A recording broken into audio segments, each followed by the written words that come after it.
Chapter 1. Bangkok. The first time I heard of the beach was in Bangkok, on the Khao San Road. Khao San Road was backpacker land.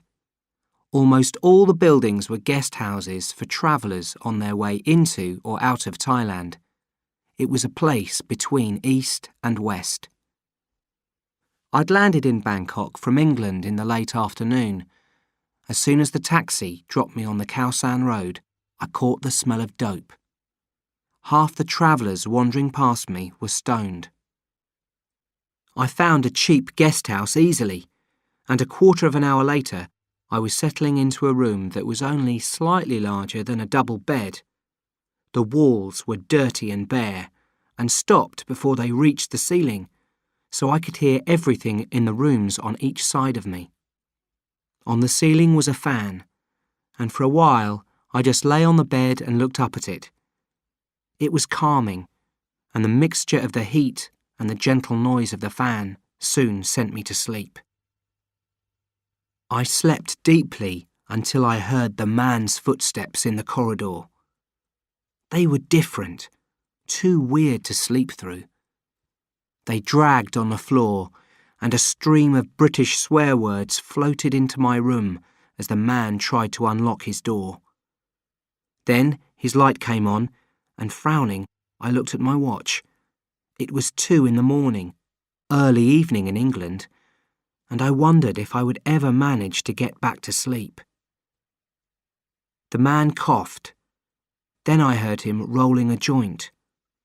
Soon there was blue smoke caught in the light above the dividing wall. "Bitch," said a voice suddenly. "I could be dead." The voice paused while the man coughed. I was wide awake now. "Cancer in the coral, blue water, my beach.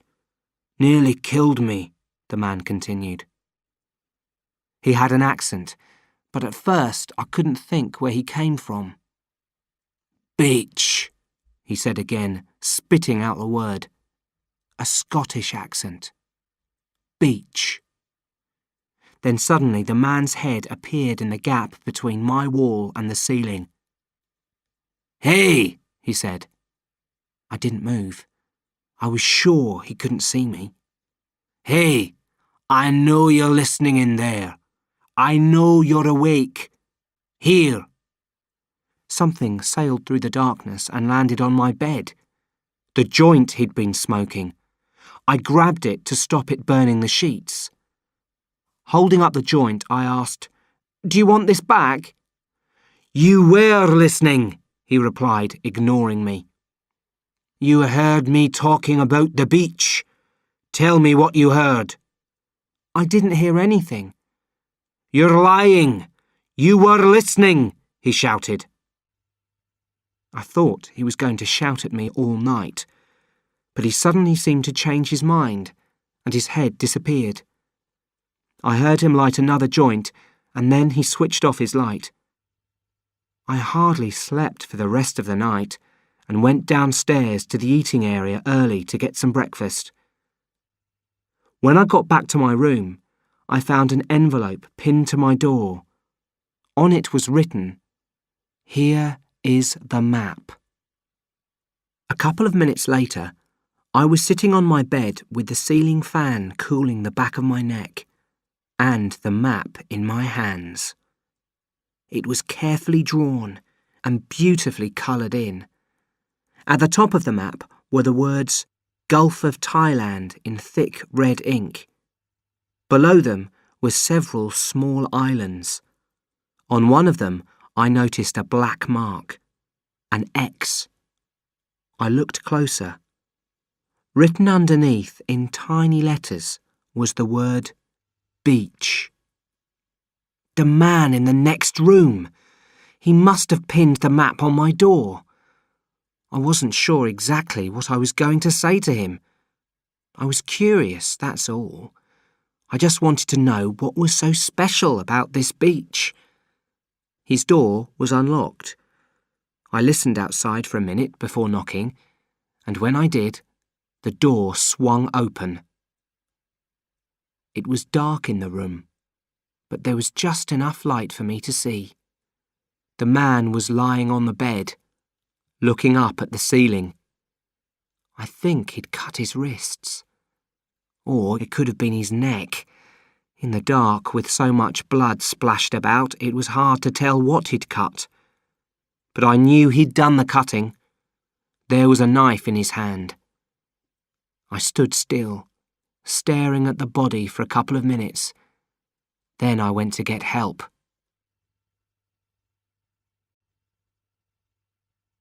The policeman was sweating, but not with the heat.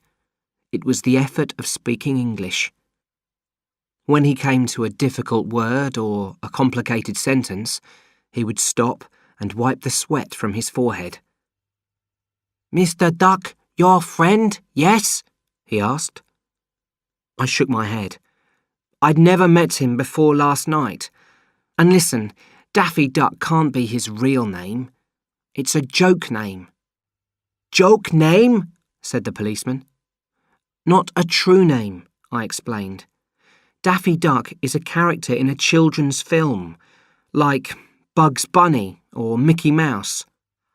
"Ah, so dead man gives false name to guest house," said the policeman when he finally understood what I was saying. "Okay, last night, in hotel, tell me again." I didn't tell the policeman about the map. I didn't want to get involved in a police investigation and spoil my holiday. I don't think the policeman cared about the dead man much anyway, because after about 30 minutes, he let me go.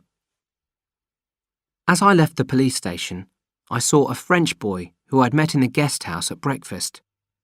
He and his girlfriend, Françoise, had a room on the other side of the dead man's, and they'd been brought to the police station for questioning too. I sat down next to Etienne in the sun on the steps of the police station. The death was an unusual start to the day, and I needed to talk to someone about it. "Hi," I said. "Do you speak English?" "Hi. Yeah, sure. I speak English. You're the one who found the dead guy, aren't you?" "Yes, I found him this morning," I said, pulling my cigarettes out of my pocket. "Do you smoke?" "No, thanks. My name's Etienne, by the way." "I'm Richard," I said, and we shook hands. This is so weird. I only arrived in Thailand last night.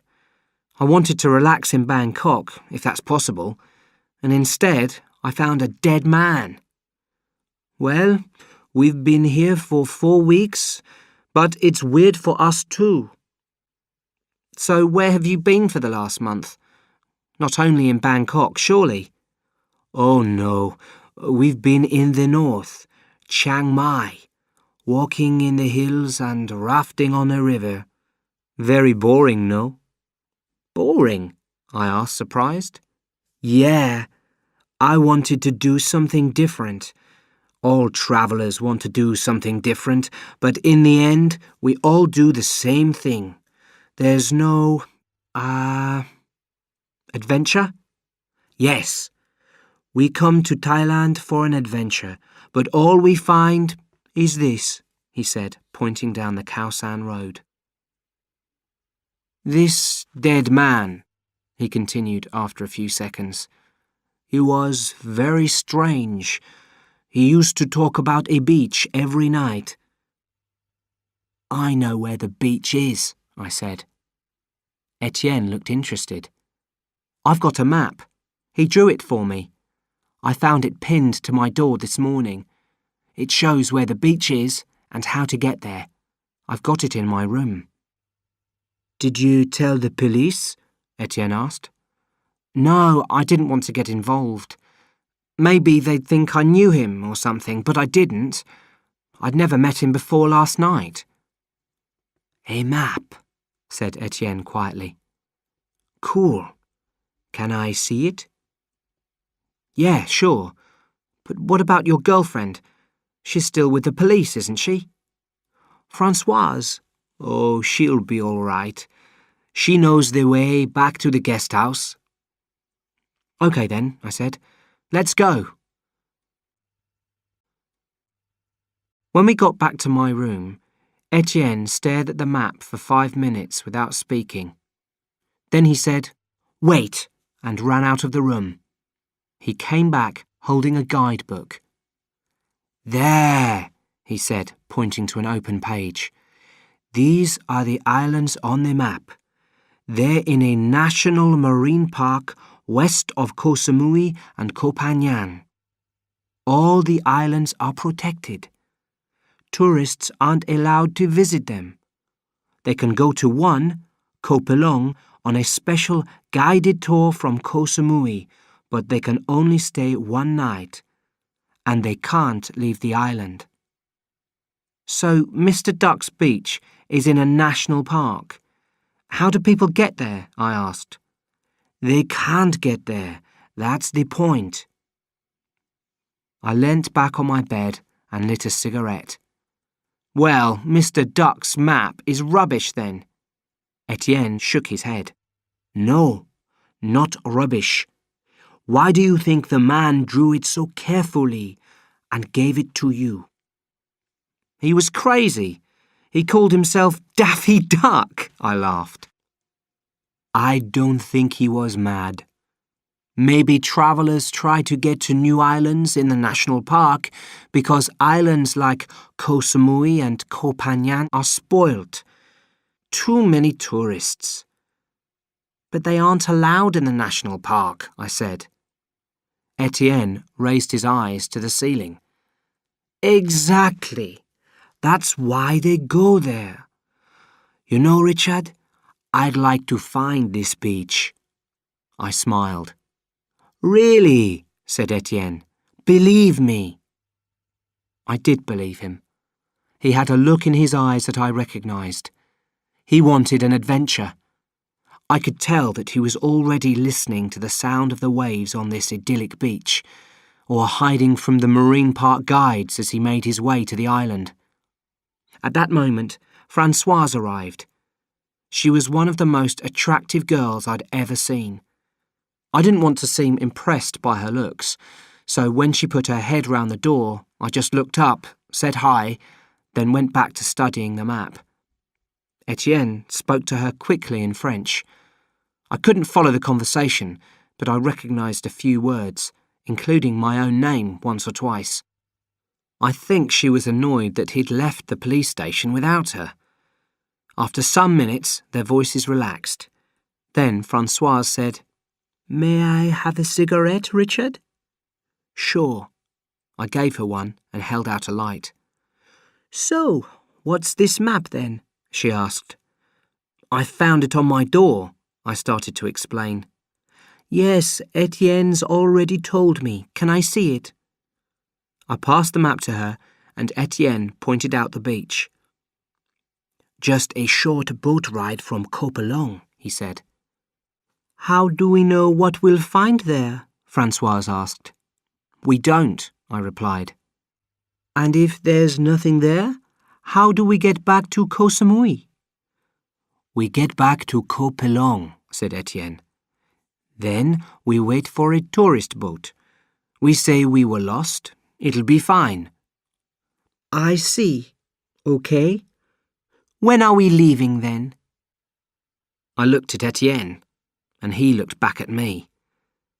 "I'm tired of Bangkok," Françoise continued. "Let's get the night train south tonight." "Yeah, but," I said slowly, surprised by the speed at which events were developing. "We're going," said Françoise, and put out her cigarette on the floor as if that was the end of the discussion. And it was. We took the night train south from Bangkok, first class. I didn't feel able to relax until I was in bed on the train, away from Etienne and Françoise. Things had been awkward since leaving the guest house. I had no objection to their company, but I was beginning to think about the reality of our plans.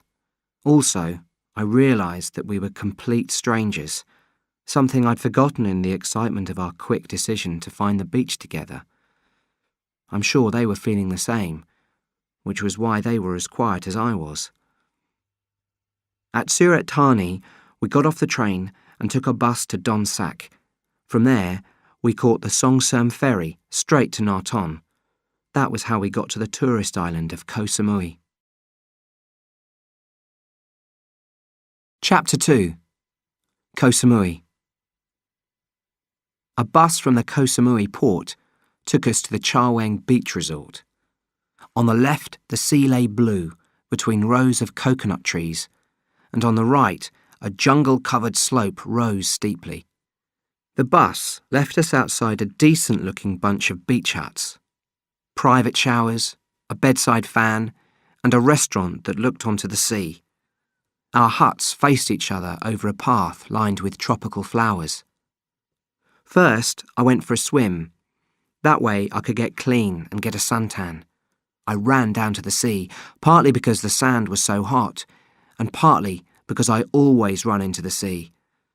I'd been splashing around in the water for about 15 minutes when Etienne and Françoise came down to join me. Françoise looked lovely in a white swimsuit. I wondered if Etienne noticed her beauty, or whether he'd got used to it. "Will you come for a swim?" she asked. "I am swimming, aren't I?" "No," said Etienne, pointing to the open sea. "She means a real swim, out there." We played a game as we swam out. Every 10 metres, we would each dive to the bottom of the sea and return with a handful of sand. I found the game strangely unpleasant. A metre underwater, the warmth of the tropical sea would stop, and it would suddenly turn cold. The further we swam, the blacker and finer the sand became. Soon, the water at the bottom became too dark for me to see anything, and I could only kick out blindly with my legs until my hands sank into the sand. "How far out shall we go?" I asked, when the sunbathers on the beach behind us looked like insects. Etienne smiled. "You would like to go back now?"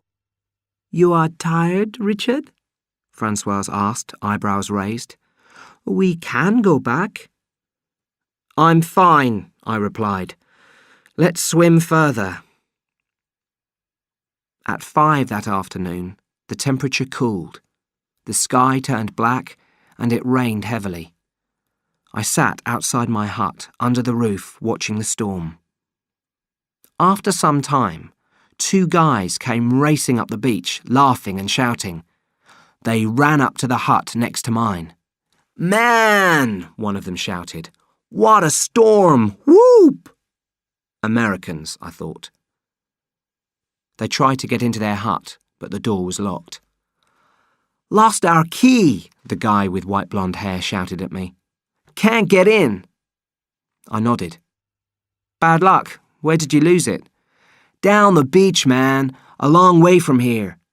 "Hey, can we come and sit with you? You want to smoke a joint?" "Sure," I said. "Excellent!" The 2 of them ran over to my hut and introduced themselves. "I'm Sammy," said the one with white blonde hair. "And this is Zeph. Cool name, huh?" "Definitely," I answered as we shook hands. Sammy started rolling a joint. We smoked and chatted and watched the lightning out at sea. They made me laugh with their funny jokes and stories. After a while, we were too stoned to do anything except sit in silence and listen to the thunder. An hour or 2 after dark, a tiny Thai woman came over from the restaurant and gave Zeph a spare key to their hut. As I stood up to say goodnight, Sammy said, "Hey, nice meeting you. See you tomorrow, man." "Sure," I said, and shut my door behind me. The next morning, the sky was still cloudy. Rubbing the sleep from my eyes, I walked over the cool sand to the restaurant and found Etienne and Françoise eating breakfast. I ordered a fruit salad and sat down with them. "Who did you meet last night?" asked Etienne as I pulled up a chair. "We saw you talking outside your hut." I pulled out a cigarette to kill time before breakfast arrived. "A couple of Americans, Zeph and Sammy." Francoise nodded. "Did you tell them about our beach?" "No." I lit my cigarette. "I didn't." "You shouldn't tell people about our beach." "I didn't tell them." "It should be a secret." "That's why I didn't tell them, Francoise," I answered. Etienne interrupted, smiling nervously. "She was worried you might have—" "I didn't even think of it," I replied, annoyed, and put out my cigarette hard. When breakfast came, I made an effort to relax and told them some of the Americans' jokes. Francoise thought they were extremely funny. Her laughter improved the atmosphere, and we began making plans for the day ahead. We decided that we had to hire a boat. We couldn't hire one from the normal travel agencies because tourists weren't allowed to go to the islands in the marine park. Instead, we would need to find a fisherman who was unaware or unconcerned about the marine park rules. After breakfast, we set off up the beach. It didn't take us long to find a fisherman who agreed to take us to the marine park. "That can be arranged," he said, smiling at us. "Of course, yes. Not difficult for me to do that." He looked at the map in Etienne's guidebook. "Actually, my friend, your book is not correct. You can stay Copelong 1 night, 2 nights is okay, but this island, you can only stay 1 night." He took Etienne's book and pointed to an island close to Copelong. Etienne looked at me and smiled. From my memory of Mr. Duck's map, the island that the fisherman was pointing at was next to our beach island. "Okay," said Etienne, "but we want to stay more than 1 night. That is possible?" The fisherman looked over his shoulder. "Yes," he whispered, "but it's more money. You understand?" Etienne and the fisherman eventually agreed a price for the boat ride, and we arranged to meet him at 6 the next morning in the restaurant. He would take us to the island next to our beach island, and 3 nights later he would collect us and bring us back to Koh Samui. That left us with a couple of problems. How were we going to get to our beach island? And if we did manage to get there, we would be missing when the fisherman came to collect us. Etienne and Francoise seemed much less concerned about these problems than I was. They had a simple solution to the first problem. We would swim. By examining Mr. Duck's map and the map in their guidebook, they decided that the islands were about 1 kilometre apart. According to them, we could swim that distance. I wasn't so confident, remembering the diving game from the day before. The tide had pulled us a long way down Chaweng Beach as we swam. If the same thing happened between the islands, the length of the swim could double. Sunset was marvellous that evening. Etienne, Francoise and I were lying on the beach watching the red sky gently fading to deep blue when Zeph and Sammy came over to join us. We all got stoned together and went on watching the changing colours in the sky as if we were watching television. "Hey," Zeph said, waking us from our dreams. "Have you heard the story about the beach?" I shook my head. "An amazing beach hidden somewhere, but no one knows where it is." "No," I said, "we haven't. Tell us." "Okay," said Zeph, and lay back on the sand. "Close your eyes and think about a lagoon, hidden from the sea and passing boats by a high, curving wall of rock. Then imagine idyllic white sands and coral gardens, waterfalls surrounded by thick jungle, plants untouched for 1,000 years, strangely coloured birds and monkeys in the trees. On the white sands, fishing in the coral gardens, is a select group of travellers. They leave if they want to. They return. The beach never changes." "Select?" I asked quietly, as if talking through a dream. Zeph's vision was magical. "Special," he replied. "Only a few lucky travellers know where this beach is." It's paradise, Sammy whispered. Paradise, Zeph agreed, is what it sounds like. Francoise suddenly stood up. She was very worried that Zeph and Sammy knew about the beach. Now, she said, dusting sand off her legs, we leave early tomorrow morning for Copagnan, so I think we shall eat and go to bed now. Etienne, Richard, come. Huh? I said. Francoise, it's only 7:30 in the evening. We leave early in the morning, she repeated. Good night, Sammy and Zeph. It was very nice meeting you. And really, your beach, what a silly story, she laughed loudly. We said goodbye to Sammy and Zeph, and all shook hands awkwardly. Then Etienne and I followed Francoise. The atmosphere at dinner was very tense, but Francoise knew she'd behaved foolishly. When we said goodnight, she apologised. I don't know why, but I was suddenly frightened they would want to come with us, she explained. I only wanted to be us. Do you think they have realised we know about the beach? Hard to say, I answered. Everyone was stoned. Etienne nodded. Yes, he said, and put his arm around Francoise's shoulder. Everyone was stoned. We should not worry. It took me a long time to get to sleep that night. It wasn't just because I was anxious about what might happen tomorrow. I was also troubled by the hurried way I'd said goodbye to Zeph and Sammy. I'd enjoyed their company, and our parting had been too quick and awkward, too confused by dope and secrets. I felt there was something I'd left unsaid. In the cool early morning, I got up and quickly drew Zeph and Sammy a map. There wasn't time to draw it as carefully as Mr. Duck had. The islands were rough circles, and there were only 3 labels: Koh Samui, Koh Pulong, and Paradise. At the bottom of the page I wrote, Wait on Cha Weng for 3 days. If we haven't come back by then, it means we made it to the beach. See you there, Richard. I crept outside and slipped the map under Zeph and Sammy's door.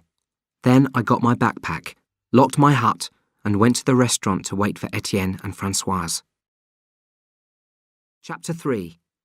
Journey to Paradise. The morning sun played tricks in the sea. Gold shapes like fish spun beneath the surface. Sitting in the fisherman's yellow and white motorboat on our way to the island, I reached down and put my hand in the water. The fish swam in and out of my fingers. I looked back at Koh Samui. Strangely, it seemed far behind us, but the island we were going to still appeared as distant as it had an hour ago. I didn't move again until the water turned blue, and I saw a coral bed beneath the boat. The fisherman turned off the engine. Now you pay, he said, as we slid towards the shore of the island. A few minutes later, I sat on the beach and watched the fisherman's boat slowly disappear into the distance, on its way back to Koh Samui. A few meters away, Etienne was studying the map. He was trying to work out which of the several islands near us was our beach island, the one we had to swim to. He didn't need my help, so I called to him that I was going to take a walk. I'd never been on a real desert island before, a deserted desert island, and I felt I ought to explore. Don't be long, Etienne said. We should leave after lunch. We should not spend the night here. I started walking along the coast, looking for a place to turn inland. I eventually found some shady trees on the edge of a forest and sat down to smoke a cigarette. Thinking about Thailand often makes me angry, and until I started writing this book, I tried not to do it. I preferred it to stay hidden in the back of my mind. But I did think about Thailand sometimes, usually late at night. Of those times, I made an effort to remember sitting under those trees, smoking my cigarette. I chose this moment because it was the last time I could remember being me, normal, nothing much going through my head apart from how pretty the island was and how quiet. It's hard to explain. I've been relying on an idea that these things would become clear to me as I wrote them down. It doesn't seem to be happening. When I got back to the beach, I found Etienne making lunch. I looked around. "Where's Françoise?" I asked. "She went to see how far it is to our island." When she came back, Françoise said our island was 1 kilometre away. To me, it just looked like a long swim. "Are you sure we can do this?" I said, more to myself than anyone else. "We can," said Françoise. "We can try," Etienne corrected her. We each took a few essential things from our backpacks and put them in strong plastic bags. The idea was that the bags would float on the water as we swam. They were strong enough to lean on, so we only had to swim with our legs. Then we hid our backpacks under some bushes. At 3:45, we were ready to leave. As we started to swim, I heard Françoise say behind me, "Maybe more than 1 kilometre." Etienne said something in reply, but it was lost as a wave broke. The swim passed in stages. The first was full of confidence, chatting and making jokes about sharks. Then, as our legs began to ache, we stopped talking. The jokes about sharks became fears, and I started to doubt that I had the strength to finish the swim. We were about halfway between the two islands. Not being able to finish the swim would mean dying. And then, strangely, things became easier. My legs seemed to kick automatically, allowing my mind to move beyond the pain. I was just thinking that I should try to pass my driving test if I got back to England, when I saw some wood on the beach ahead and realised we were nearly there. When we reached the beach, we all fell exhausted onto the wet sand. "We've done enough," I said. "We're staying here tonight." "But our special beach may be close, no?" said Etienne. "Shh!"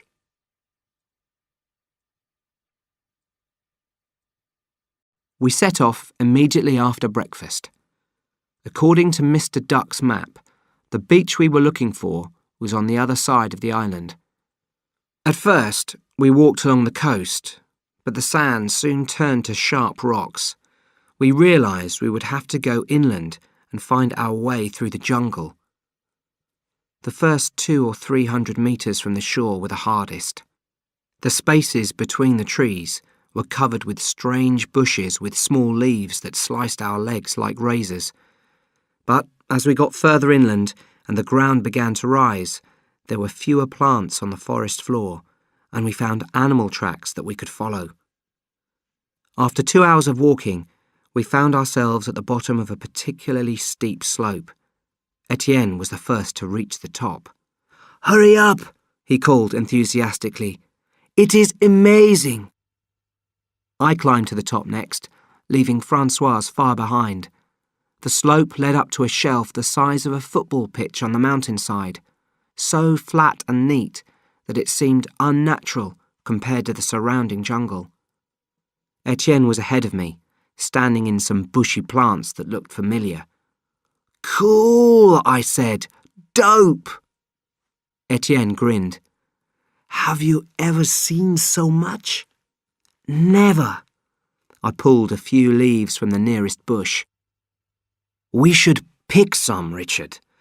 We can dry it in the sun and—" Then he stopped. "Wait a moment. There is something funny here." "What?" "Well, it is just so... These plants." His face turned white. "This is a field." I froze. "But it can't be a field. I mean, these islands are... The plants are in rows." We stared at each other. We are in deep trouble. Just then, Francoise appeared, calling out to us. "Hey, I've seen some people further up the mountain. They are coming this way. Maybe they are from our beach, no?" I ran towards her. "Shut up," I said, putting my hand over her mouth. "This is a dope field. Do you understand?" Lying flat on the earth, looking through the leaves, we listened to the Thai voices getting closer and waited for people to appear. A man stepped into the field. He was young, maybe 20. His chest was bare, and we could see his strong muscles. He wore military trousers and held a gun in his hand. A second man appeared, also with a gun. They stopped and exchanged a few words. Then another man came out from the jungle and they set off again, down the slope we'd just climbed up. 2 or 3 minutes after their voices had faded away, Francoise suddenly burst into tears. Then Etienne started crying too. I watched the two of them blankly. The shock of discovering the fields and the tension while we'd been hiding had left me feeling empty. Finally, I managed to say, "Okay, we've got to leave. They might come back soon and find us."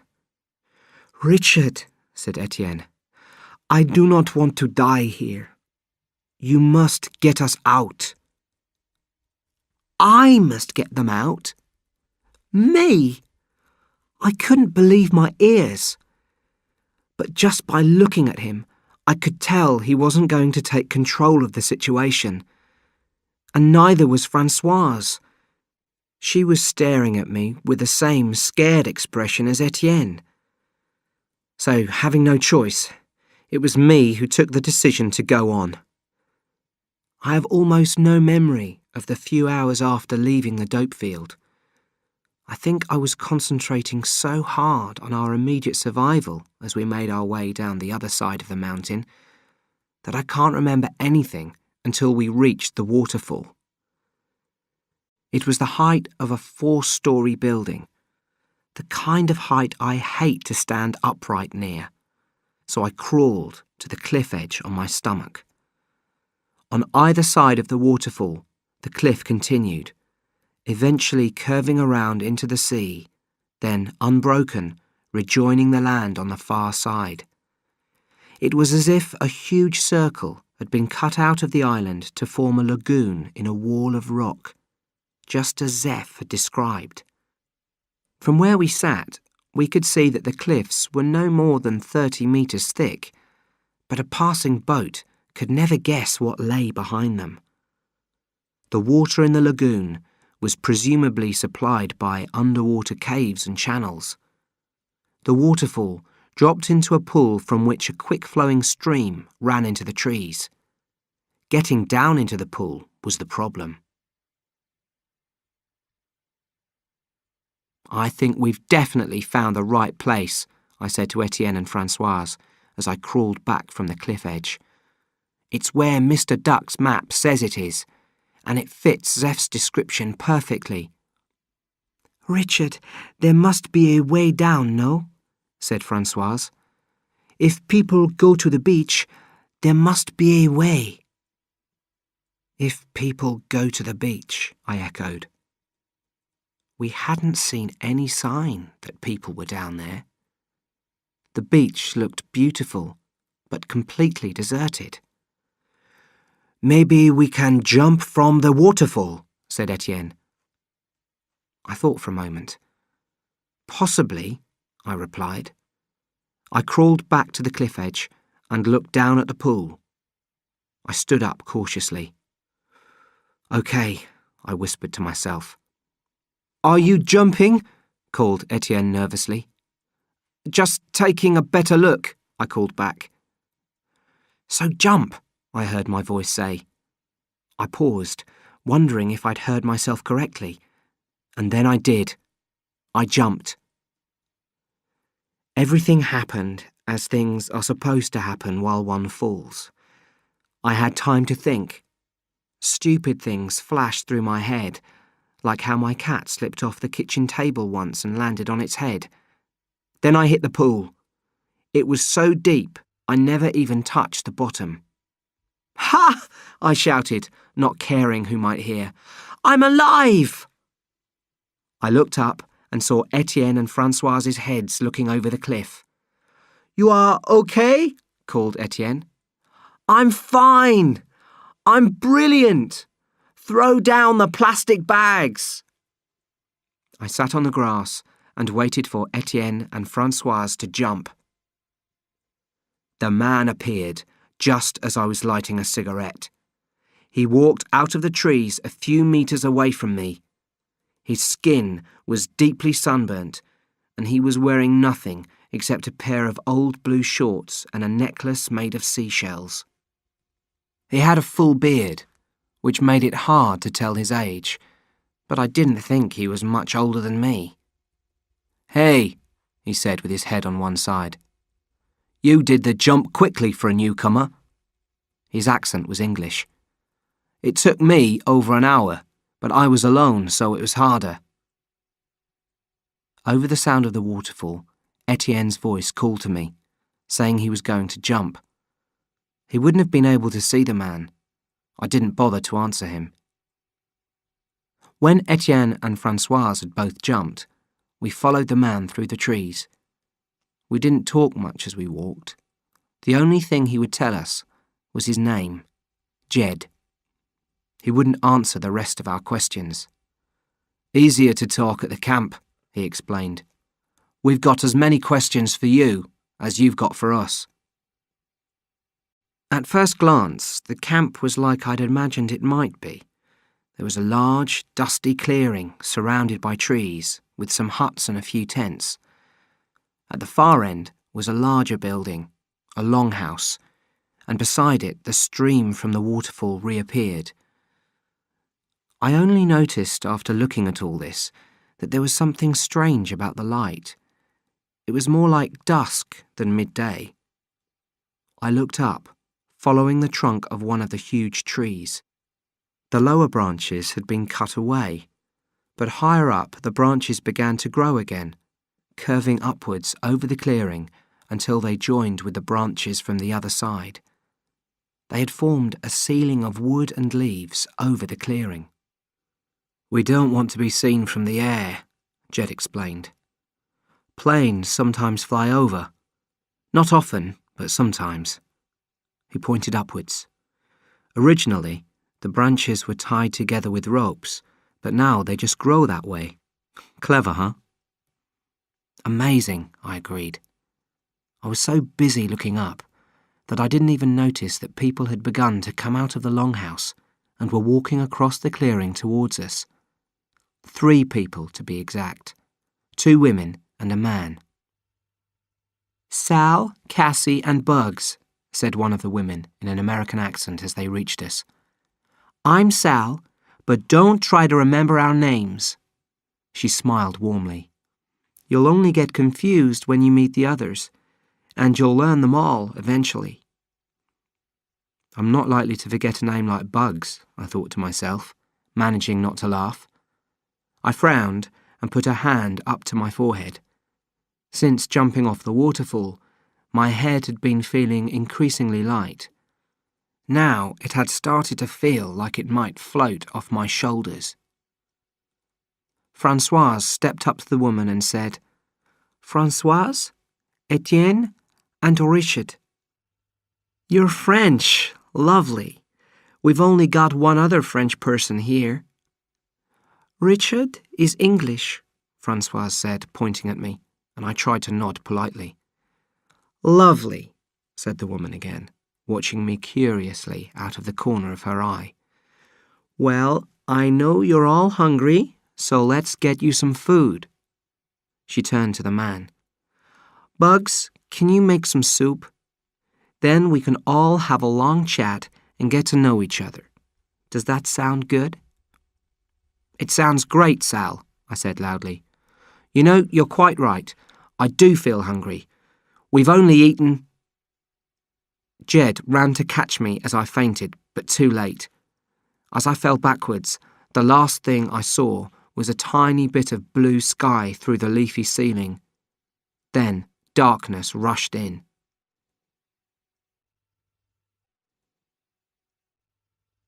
Late morning, I guessed. Only from the heat.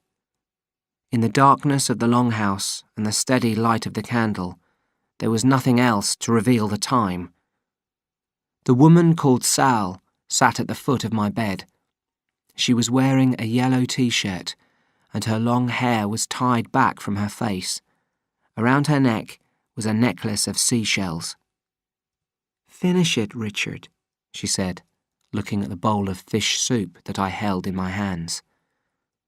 I lifted the bowl to my mouth, then put it down again. "I can't, Sal." "You must, Richard. You've had a bad fever."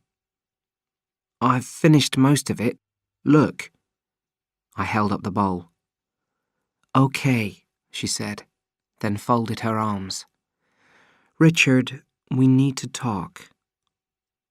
We were alone in the longhouse. Occasionally I heard people enter and leave, but I couldn't see them. As I spoke, Sal didn't interrupt me, frown, smile, or nod. She just sat on the floor and listened. Soon I found myself talking to her as if she were a tape recorder or a priest. I told her everything that had happened since I arrived in Bangkok. When I told her about finding Mr. Duck's body, she looked sad. The only thing I didn't mention was that I'd given 2 other people directions to the island. I knew I should tell her about Zeph and Sammy, but I also thought she might be angry if she knew I'd spread the secret. Better to wait until I knew more about the camp and the other people who lived here. At the end of my story, she smiled. "Well, Richard, it sounds like you had quite an adventure getting here." I waited for her to continue, but she didn't. Now can I ask you some questions, Sal?" I said quickly. "I have some things to do, Richard," she said, standing up. "Just a few questions." She sat down again. "Okay, 5 minutes. Well, first, I'd just like to know something about this place. I mean, what is it?" "It's a beach resort, a place to come for vacations." I frowned. A beach resort? I felt so disappointed. I was a traveller, not a tourist. "What did you think this place was?" asked Sal. "I don't know. I didn't think anything, really. But I certainly didn't think it was just a beach resort." Sal waved a hand in the air. "Well, okay, Richard. Of course this is more than a beach resort. We come here to relax by a beautiful beach, but it isn't a beach resort because we're trying to get away from those sorts of places. Or we're trying to make a place that won't turn into one. See?" "No." "You will see, Richard. It's not complicated."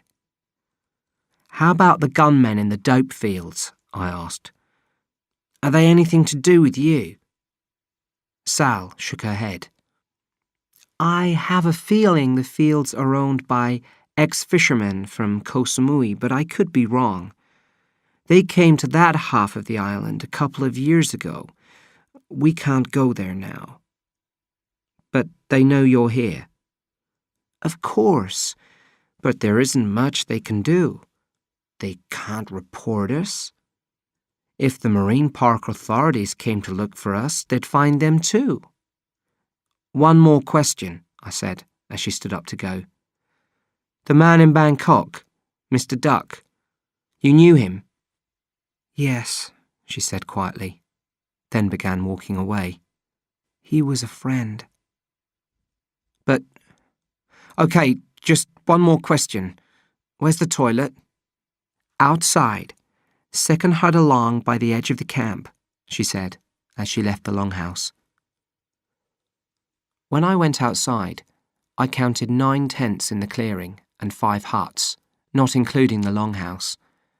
The tents were only used for sleeping, but the huts all seemed to have different uses. Apart from the toilet, there was a kitchen and a washing area. The other huts were used for storing things.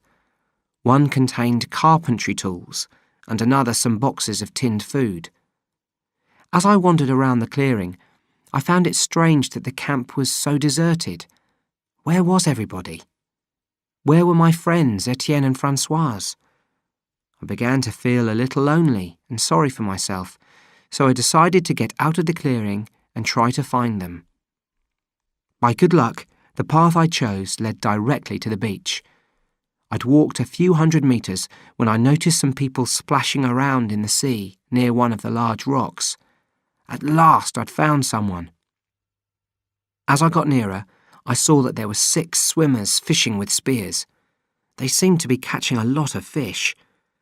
When they came out of the water onto the beach, none of the group noticed me.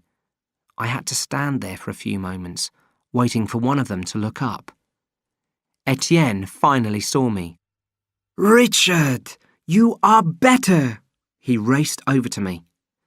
"Everybody, this is our friend who was ill." "Hi, Richard," the swimmers said.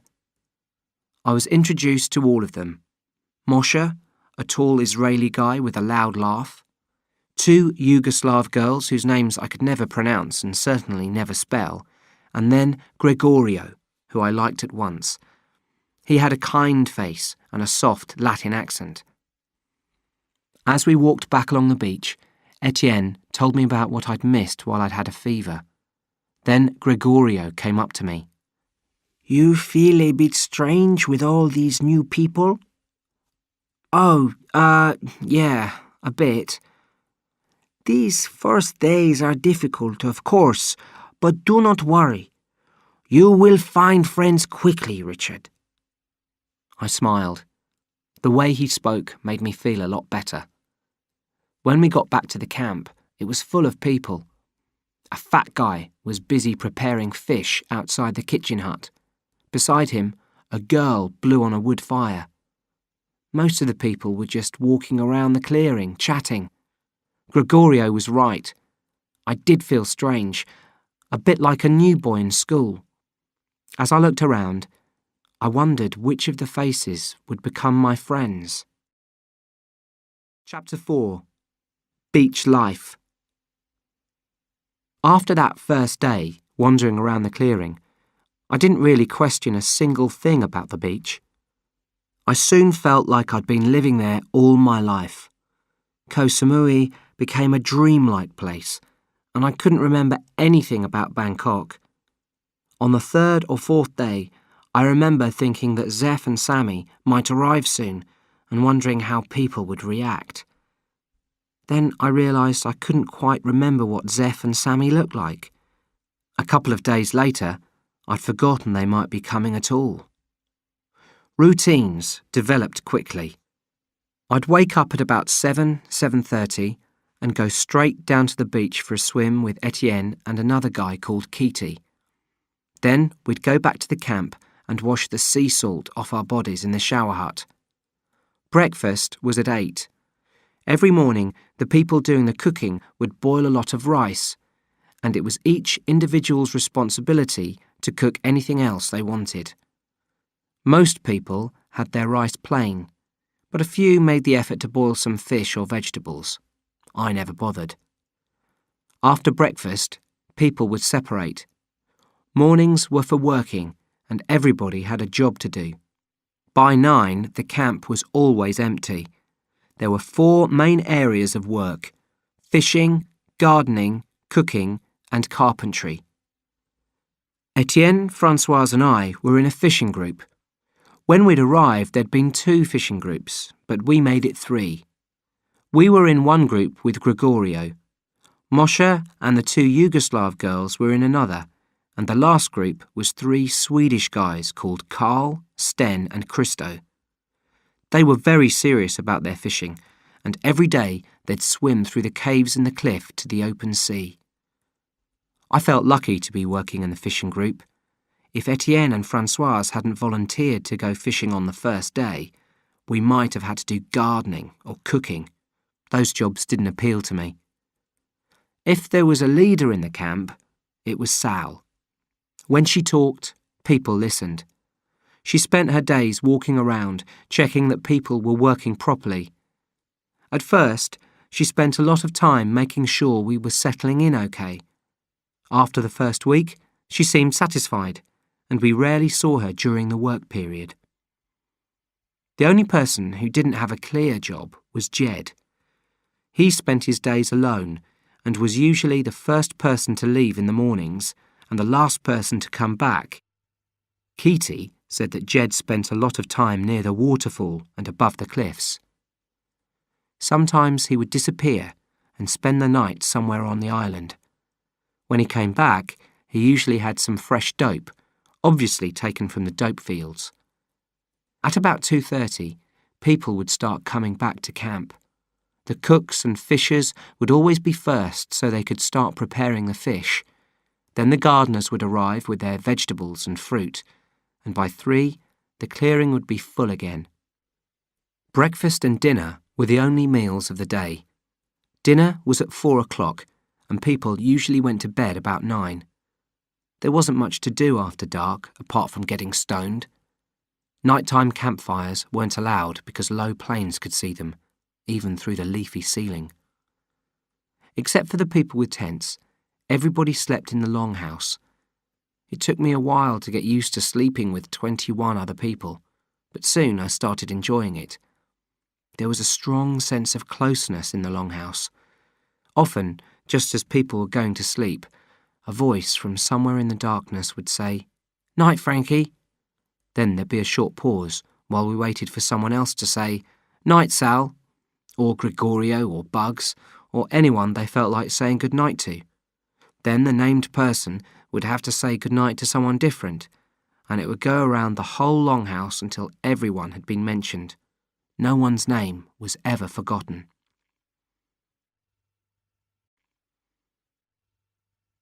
On the morning of my 4th Sunday, everyone from the camp was down on the beach. Nobody worked on Sundays. The tide was out, so there was a large area of sand between the trees and the sea. Sal had organised a huge game of football. Nearly everyone was playing, but not me and Keaty. We were sitting on a rock chatting. After a while, I stood up. "Feel like a swim?" I asked. "Sure. We could swim over to the coral. I haven't seen it yet." I swam down to the seabed and sat on the sand. Then I rested some stones on my lap so I wouldn't float back up again. Through my mask, I could see the brightly coloured coral all around me in the hot tropical waters. I looked up and saw Keaty's legs above me. He was sitting on a rock and had attracted the attention of a little blue fish. It was mainly interested in biting his ankles. I rolled the stones off my lap and let myself float up to the surface. I pinched Keaty's ankle as I passed, using my fingernails like a row of teeth. "Ow! What did you do that for?" said Keaty. "There was this little fish," I laughed. "I thought it was a shark." "There are sharks here?" I asked in surprise. "Millions." He pointed out to the open sea. I pulled myself out of the water and sat next to Keaty on the rock. He started rolling a joint. "How long have you been here?" I said. 2 years. I met Sal in Chiang Mai and we got friendly. We travelled around Thailand a bit together. Then she told me about this place and brought me here." "Tell me about Mr. Duck, Daffy. No one talks about him." "Yeah, people were shocked when they'd heard he'd died," Keaty said. "I didn't really know him. He was a bit distant, to me anyway. I mean, I knew who he was, but we didn't talk much." "So, who was he?" Keaty looked surprised. "You don't know anything, do you, Rich? Haven't you seen the tree yet? The tree by the waterfall? You've been here just over a month." I don't think so." "Man," Keaty smiled. "I'll take you there tomorrow. Then you'll see." "Okay," I said, as he disappeared underwater. That night, just as the light was starting to fade, we were given our seashell necklaces. Sal and her boyfriend Bugs wandered over to where we were sitting and gave them to us. The necklaces were important to me. However friendly everyone was, Etienne, Francoise and I were the only ones without them. Now we'd got them, I felt we'd been officially accepted. I slipped the necklace over my head. "Well, thanks a lot, Sal." "Thank Bugs. He made yours." "Okay, thanks, Bugs. It's a really nice necklace." He nodded, then began walking back to the longhouse. I couldn't make up my mind about Bugs. It was weird, because he was exactly the kind of guy I usually make friends with. But there was something about him that I didn't like. My suntan was progressing well. The sky had been mainly cloudy over the first few days, but now I was getting as brown as I'd ever been. "Cool," I said the next day when we were fishing, noticing how dark my skin was. Etienne looked round. "What is it?" "Just my suntan. I'm getting really brown." Etienne nodded. "I thought maybe you were thinking of this place." "The beach?" "You said cool, so I thought you were thinking how good it is here." "Oh, well, I often think that. I mean, it was worth the trouble, wasn't it?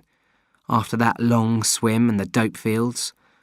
You fish, swim, eat, lie around, and everyone's so friendly. It's such a simple life. If I could stop the world and restart life, put the clock back, I think I'd restart it like this. For everyone, you know what I mean?" Etienne nodded.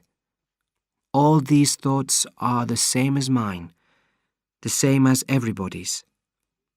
I got out of the water and checked my watch. It was exactly midday. "I think I'll go and find Keaty now. He's going to show me a tree." "Tree?" "A tree by the waterfall. Tell the others where I've gone. See you later." Since arriving at the beach, I'd only been to the waterfall a couple of times and never on my own. It was partly because I had no reason to go there, but also, I now understood, because the area made me feel nervous. It represented a link between the beach and the outside world, the world I'd nearly forgotten. I found Keaty near the vegetable garden where he worked. "Hey," he said when he saw me. "What are you doing here?" "You were going to show me a tree. I left work early." "Right, I forgot. Let's go." It was a tree about 20 metres high to the right of the pool. I'd noticed it before when I'd been wondering how to get down from the top of the waterfall. Keaty showed me the marks cut into one side of the trunk. 3 names and 4 numbers. Bugs, Sylvester and Daffy. The numbers were all zeros. Sylvester, another name from a children's film like Bugs Bunny and Daffy Duck. "Who's Sylvester in the camp?" I asked Keaty. "Salvester." "Oh, so Sylvester is Sal, right?" He nodded. "So they were the first people here?" "The first. 1989. The 3 of them hired a boat from Koh Phangan." "They knew about this place already, or—" "Depends who you talk to. Bugs said he'd heard about a hidden lagoon from some fishermen on Koh Palui, but Daffy used to say they found the place by chance." "By chance?" "Yeah, that's what he said. They didn't start the camp until 1990. They spent the second half of 89 going round India, then came back to Koh Phangan at the end of the year. They saw that Koh Phangan was becoming as spoilt as Koh Samui, and they wanted to stay somewhere completely unspoilt, especially Daffy. They really knew what they were doing. They'd organised most things in the camp by the time Sal brought me here, which was, 93. "So, when you came, were there as many people as now?" "More or less, apart from the Swedes and Jed." I looked back at the tree. "And the zeros, what do they mean?" Keaty smiled. "That was Daffy's idea. It's a date." "A date? The date of what?" "The date they first arrived." "I thought that was 89. It was. Keaty touched the tree. But Daffy used to call it Year Zero. We started walking back towards the camp, and I thought about what Keaty had told me. The more I thought about it, the more I liked the idea of what Sal, Bugs and Daffy had done. From Keaty's words, I pictured the scene. January 1990. Maybe New Year's Eve, Koh Phangan. Daffy, Bugs and Sal talking as the sun starts coming up. Sal's found a boat to hire. Bugs has some tools in his backpack. Daffy's got a sack of rice and perhaps some bars of chocolate. By 7 that morning, they're walking down the beach. They don't look back, they just get into their boat and sail for the hidden paradise they'd found a year before. I found myself wishing I could meet Mr. Duck again. I wanted to shake him by the hand. As we passed the kitchen hut, Keaty and I looked in to say hello to the guy who was the main cook. His face was an angry red and shining with sweat. "What's wrong?" I asked. "The rice," he said, marching out of the kitchen hut to one of the huts used for storing food. We followed behind. "There," he said, pointing to 3 empty sacks and 2 full ones. "What's the problem?" said Keaty. The guy tore open the top of the nearest full sack and rice poured out, black and green, completely rotten. I covered my nose and mouth to block the terrible smell.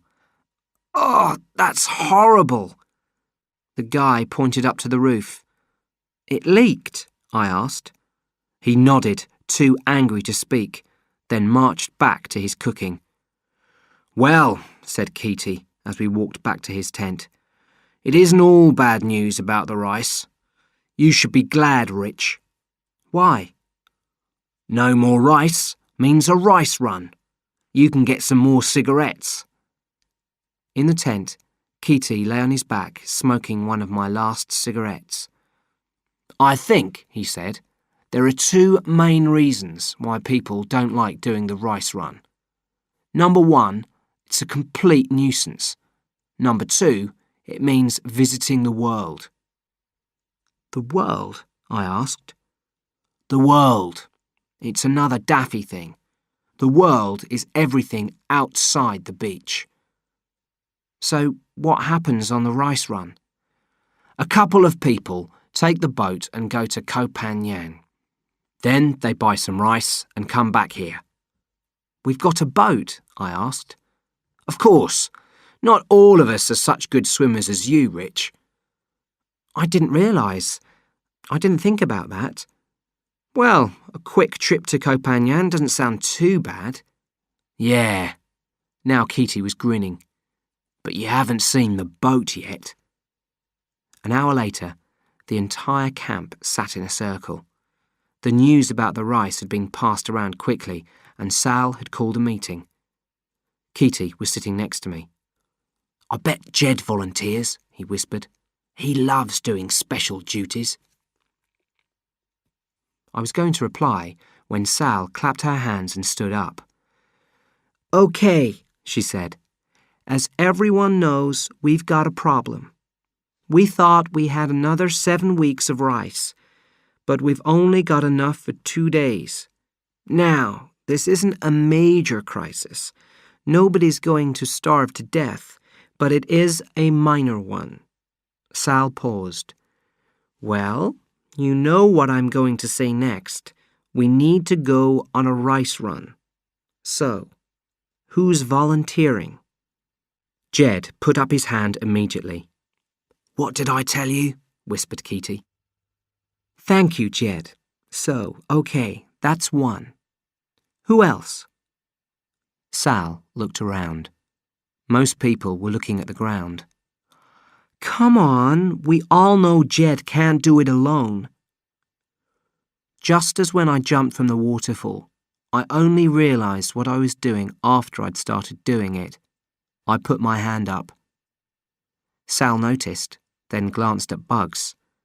Out of the corner of my eye, I saw him nod. "Are you volunteering too, Richard?" "Yeah," I answered, still a little surprised to find that I was. "I mean, yeah, I'm volunteering." Sal smiled. "Good.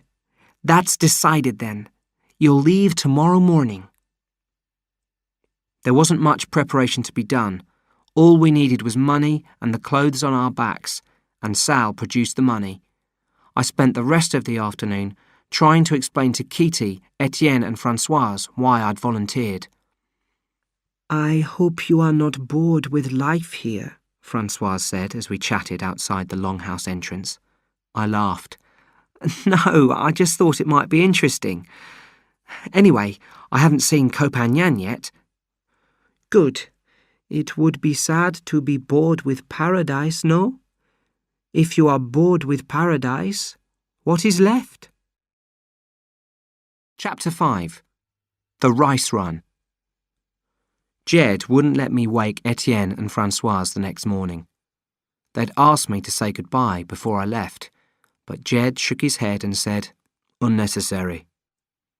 I thought his knife was unnecessary too. He got it out as we stood on the beach, preparing for the swim to the cliffs. A green-handled knife with a sharp blade. "What's that for?" I asked. "It's just a tool," he replied. Then he grinned and added, "Frightening, huh?" before going into the water with the knife between his teeth. Until the rice run, Jed was a mystery to me. After the first day, when he'd met us at the waterfall, we'd had almost no contact with him. Sometimes I saw him in the evenings, never earlier because he returned to the camp so late. But we'd never really had a good conversation. Normally I make quick judgments about people, often completely wrong. But with Jed, I'd kept an open mind. When we got to the cliffs, Jed explained that there were 3 caves that led into the open sea and our boat. We had to swim through one of them. "You know this cave?" Jed asked when we got to the entrance. "I've seen it while I've been fishing." "But you've never swum through it?" "No." He looked concerned. "You should have. Golden rule. First thing you do when you arrive somewhere is find out how you can get out again. These caves are the only way out of the lagoon." You couldn't see through to the open sea because the roof of the cave dropped below water level. Jed explained that we had to swim through an underwater passage in the cave. I wasn't happy about swimming into the blackness, but Jed assured me that it was easy. You don't have to swim underwater for long. You get to the sea before you know it. Really? Yeah, it's low tide, so we only have to swim underwater through half the cave. When it's high tide, you have to swim like that through the whole cave, and even that's easy. Then he took a deep breath and slipped underwater, leaving me alone. I waited a minute in the water just inside the cave, listening to my splashes echo round the walls. My feet and legs were cold, reminding me of the diving game with Etienne and Françoise off Koh Samui. The echo began to scare me so much that I dived down into the inky water of the cave. Unusually for me, I kept my eyes shut as I swam. I guessed that with each kick I swam about a metre, and carefully counted my strokes to give me a sense of distance. After I'd counted 10, I began to feel worried. An ache was building up in my lungs, and Jed had said that the underwater passage was no more than a 40-second swim. At 15 strokes, I realised I had to make a decision about whether to turn back. I gave myself a limit of 3 more kicks. Then, my fingertips suddenly broke the surface of the water. I knew something was wrong as soon as I took a breath. The air was so bad that even though I needed oxygen desperately, I could only manage short breaths before I started being sick. I looked around me, but it was so dark I couldn't even see my fingers in front of my face. "Jed!" I called. Not even an echo. My first thought was that I should continue to swim down the passage. I assumed that I'd surfaced too soon, maybe into a pocket of air left open by the low tide.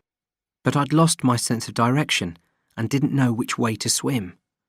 By feeling around with my hands and feet, I seemed to find 4 passages, but it was hard to judge. There could have been even more. It was a frightening discovery. If there'd only been 2 passages, then whichever direction I chose to swim in, I'd either come up in the lagoon again or the sea.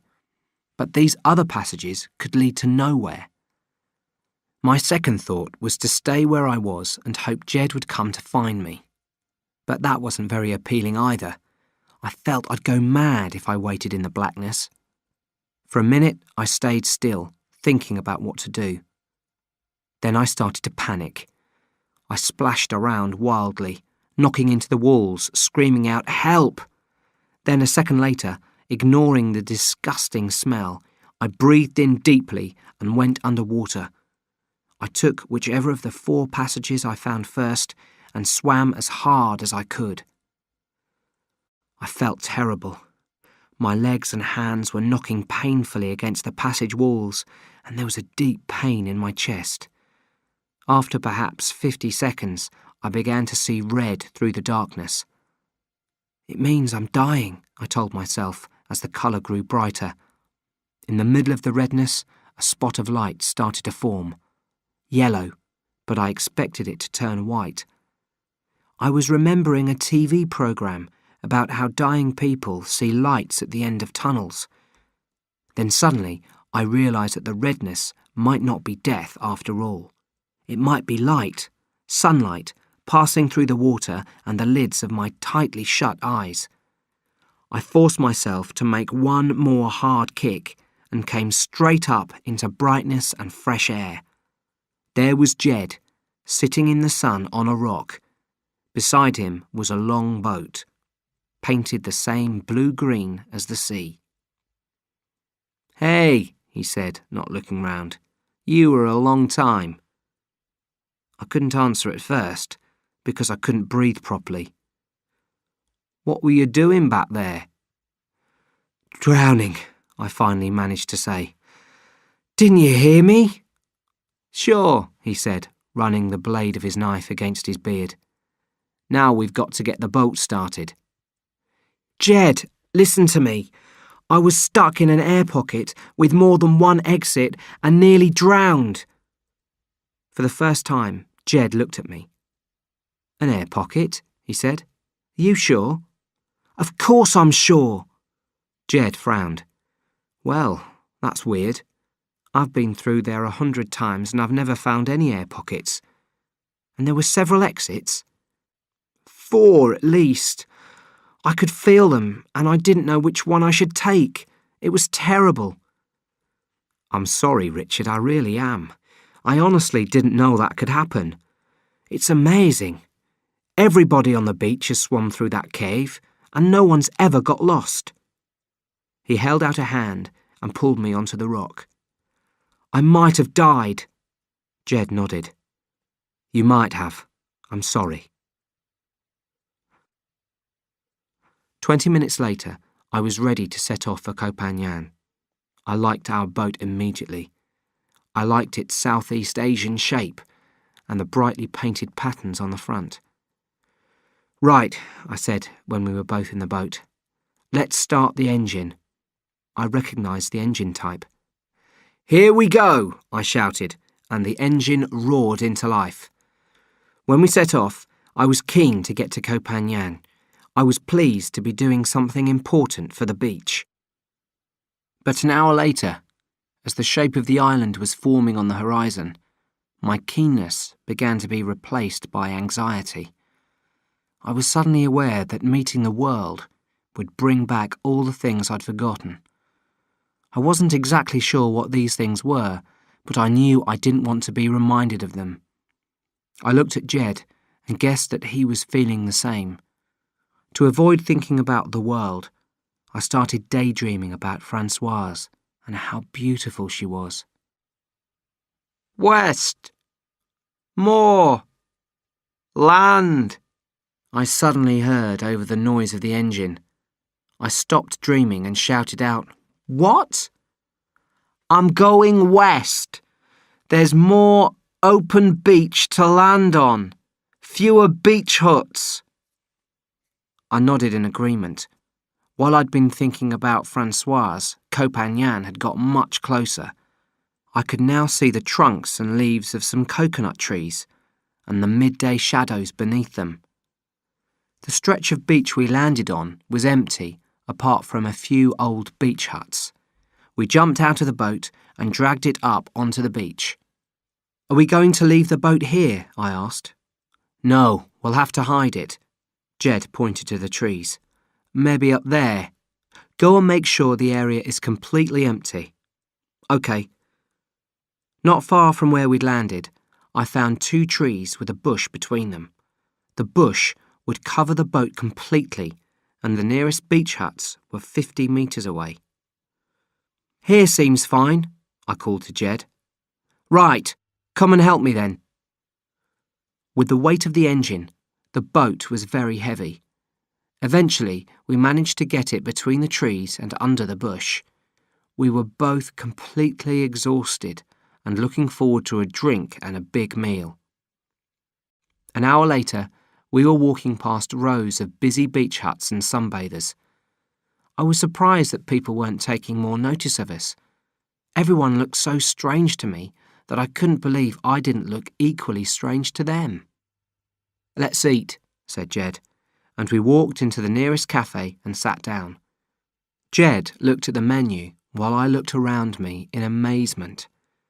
Even the plastic chair I was sitting on was strangely uncomfortable. I couldn't work out the right way to sit on it. "How do you sit on these things?" I said. Jed looked up and laughed. "It's weird, isn't it? All this, after the camp." "Yeah, it certainly is." "What do you want to eat? I'm starving." I looked at the menu. "I think I'd like a couple of hamburgers." After we'd eaten, Jed gave me a choice. I could go with him to buy the rice, or I could stay on the beach and meet him later. He didn't really need my help, so I decided to stay. I had my own shopping to do anyway. I wanted to buy some more cigarettes and a few presents. I found a small shop and bought some razor blades for me, Etienne, Gregorio and Kitty, and a tube of toothpaste for Francoise. Then I bought several packets of sweets. I wanted to give everyone a present. And finally, I bought myself some cigarettes and a pair of shorts. I had a drink and decided to pass the time by walking along the beach. After a while, the heat made me feel tired, and I lay down in the shade for an afternoon sleep. The music started at 8, which was lucky, or I might have slept until midnight. I jumped up and ran down the beach to the cafe. It was now full of people, but I saw Jed immediately. He had a bottle of beer in his hands, and he was looking extremely annoyed. "Where have you been?" he said angrily, when I sat down beside him. "I've been waiting." "I'm sorry," I replied. "I fell asleep." He still looked very angry. "What's the matter? Didn't you get the rice?" "I got the rice, Richard. Don't worry about that." "What's wrong then?" "You tell me." "Tell you?" "About 2 Americans." "2 Americans?" Jed drank his beer. "2 Americans I heard talking about an idyllic beach in the marine park." "Oh, God!" "They know you, Richard. They used your name, and they've got a map." He squeezed his eyes shut like he was fighting to keep control of his temper. "A map, Richard. They were showing it to some Germans." I shook my head. I was feeling shocked. "I'd forgotten. Who are they?" "Jed, wait. You don't understand. I didn't tell them about the beach. They told me. They already knew about it." He put his beer bottle down on the table hard. "Who are they?" he shouted. "Zeph and Sammy. I met them on Koh Samui. They were just 2 guys in the hut next to mine.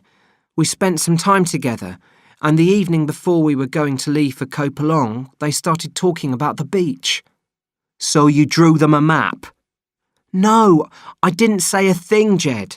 None of us did. Then where did the map come from?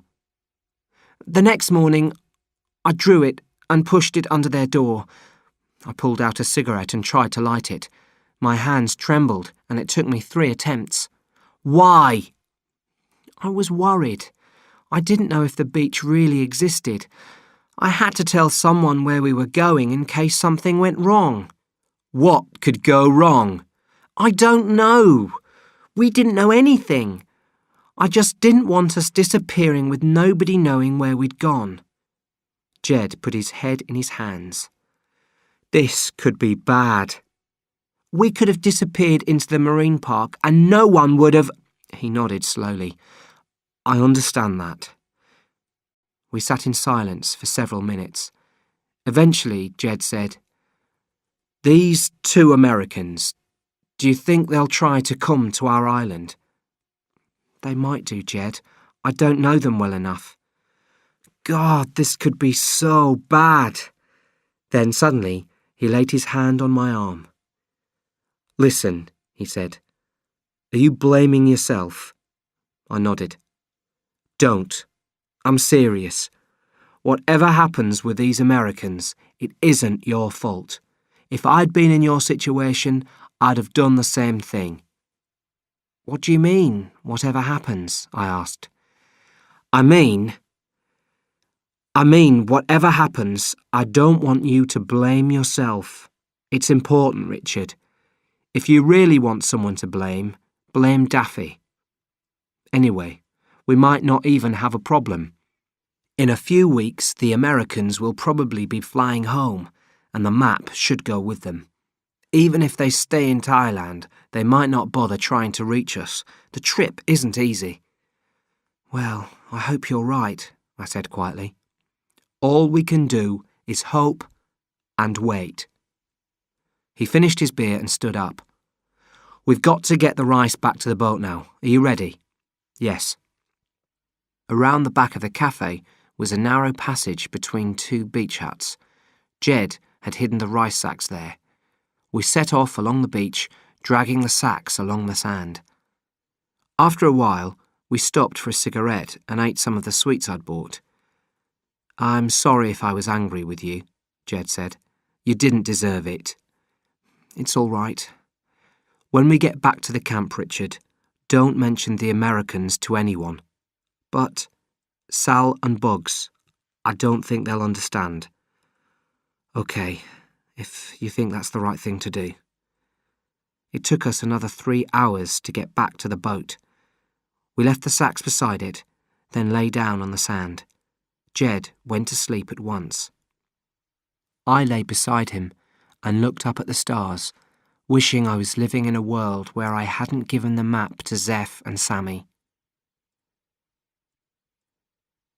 We woke up at dawn the next day, put the rice in the boat, and made the journey back to our island. When we got back to the camp, no one seemed at all interested in our trip.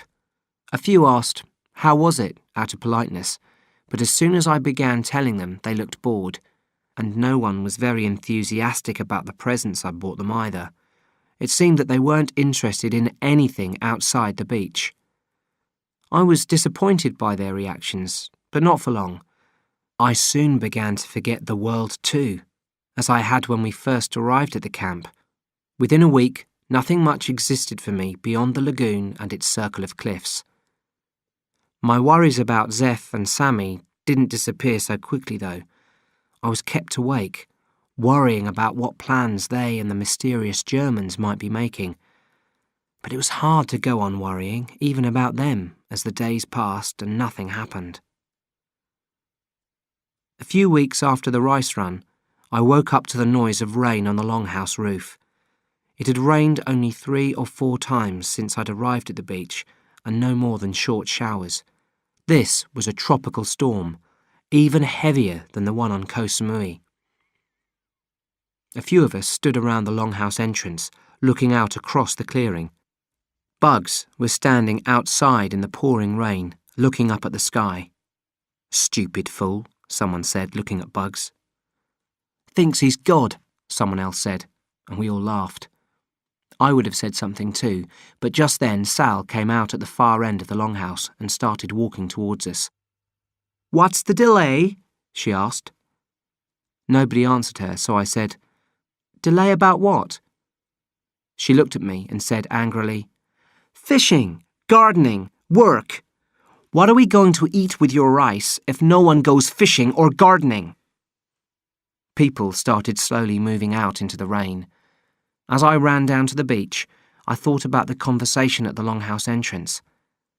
I'd never mentioned the way bugs annoyed me, not even to Keaty, but from the way the others were talking, I began to wonder if they felt the same way. The thing that I'd noticed most was the way we'd all gone quiet when Sal came over. I felt like I'd witnessed some kind of division among the people in the camp, and possibly been included in it.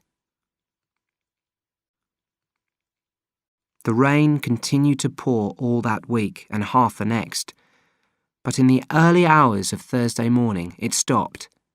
Everyone was relieved. One day, on my way back from the beach where we'd been fishing, I met Sal.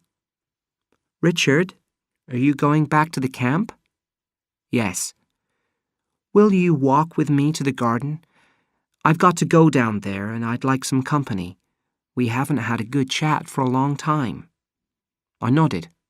"Okay, sure." Sal walked slowly. Sometimes she paused to look at flowers. Sometimes she stopped for no apparent reason. "Richard," she said after some time, "I want to tell you how pleased we all are that you found our secret beach." "Thanks, Sal," I replied, already understanding that this conversation wasn't just a friendly chat. "Can I be frank, Richard? When you three arrived, we were all a little worried. Perhaps you can understand why." "Of course. But you all fitted in so well. Better than we could have hoped. We really appreciated you doing the rice run, Richard." "Oh, well," I said, trying to look modest. "I feel a little guilty about the way I spoke to you that miserable wet morning at the longhouse entrance. I don't consider myself to be the leader here, but—" "You are the leader, really, Sal." "Oh, maybe in some ways I am," she laughed. "People come to me with their problems, and I try to sort them out. Keaty, for example. I know you and Keaty are close, so I presume you know about his problem. He wants to stop gardening." I knew Keaty hated work in the garden and wanted to join one of the fishing groups. "That's right. But it isn't easy moving people to different jobs. I've been telling him it isn't possible for months. He was going to start fishing when your little group arrived. He was terribly disappointed, Richard. I realize now that if I'm going to improve his situation, I'm going to have to move someone." "Who?" I asked in an anxious voice. "I'm sorry, Richard, but it has to be you. I don't have a choice." "Oh no, Sal, please, I really don't want to move. I love fishing and I'm good at it." "I know you are, Richard, I know. But try to see it from my position. Keaty needs to move out of the garden. I can't separate Etienne and Francoise or the three Swedes. Gregorio has been fishing for 2 years. The Yugoslavs don't know how to do anything else. Honestly, Richard, if I had a choice—" "Yeah," I said, looking at the ground. "And I'm not going to make you do gardening." "You aren't?" A terrible thought crossed my mind. If I wasn't going to do gardening, maybe I'd be doing carpentry with bugs. Any job would be better than that. "No, you'll be working with Jed. He wants a partner on his trips round the island, and he suggested you." I looked up. "Jed? Cool!" It had never occurred to me that Jed might want someone with him. Although we'd become friendly, I thought he preferred being alone. "I know," Sal continued, apparently reading my mind. "I was surprised too. You must have made a good impression on the rice run. But what does Jed need help with? Doesn't he just steal dope? He does that, yes, but other things as well. He'll explain. I see. Sal smiled. Richard, I'm so glad we've sorted all this out. I've been worried about telling you for days. Now we can go and find Keaty. Would you like to give him the good news, or shall I? We walked to the garden together. When we got there, Keaty had already left for the camp, so I ran after him. I feel terrible about this, Richard, he said when I told him the news. I didn't want Sal to move you out of the fishing group. No, it isn't your fault. It's just bad luck. We walked in silence for a few moments. Then Keaty said, Do you know why Jed suddenly decided he needs help? I don't even know what he needs help with. We still don't know what he does in the jungle. When we got nearer the clearing, it seemed to me that people must have heard the news. They paused in their conversations and all turned, watching me with quiet and serious looks on their faces. There was a strange moment when I reached them. I felt like I'd already been isolated from them. It reminded me of the first morning after my fever, when I discovered that Etienne and Françoise had made friends while I'd been asleep. It took me over 2 hours to get to sleep that night.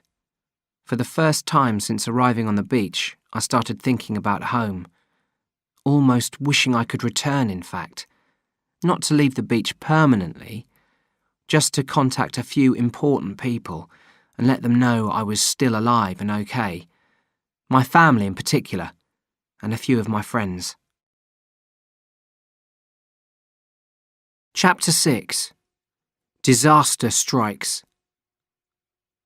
Jed's eyes were a little wider apart than mine, so I had to adjust the binoculars before I could see clearly.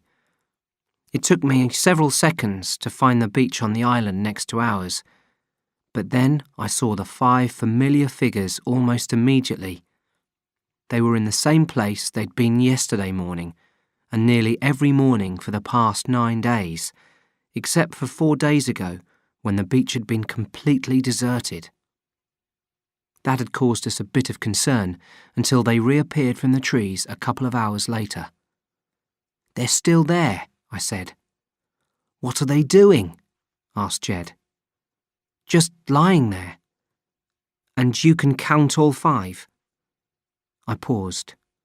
5, yeah. They're all there. Good. Jed coughed quietly into his hand. We had to be careful about noise, so close to the dope fields. We couldn't smoke either, which didn't help my nerves. Good. My first day with Jed had started badly. I'd woken up in a terrible mood, still thinking about my family and friends in England. I was also rather depressed about not going fishing with the others. But as soon as he'd explained about the people he'd seen on the neighbouring island, I'd understood. Then I'd started panicking, saying, This is the worst thing that could happen, again and again, while Jed waited patiently for me to calm down. It took some time, but eventually I stopped talking for long enough for him to speak, and he was able to explain the situation to me. The good news was that Sal didn't know that I'd given Zeph and Sammy the map of our island.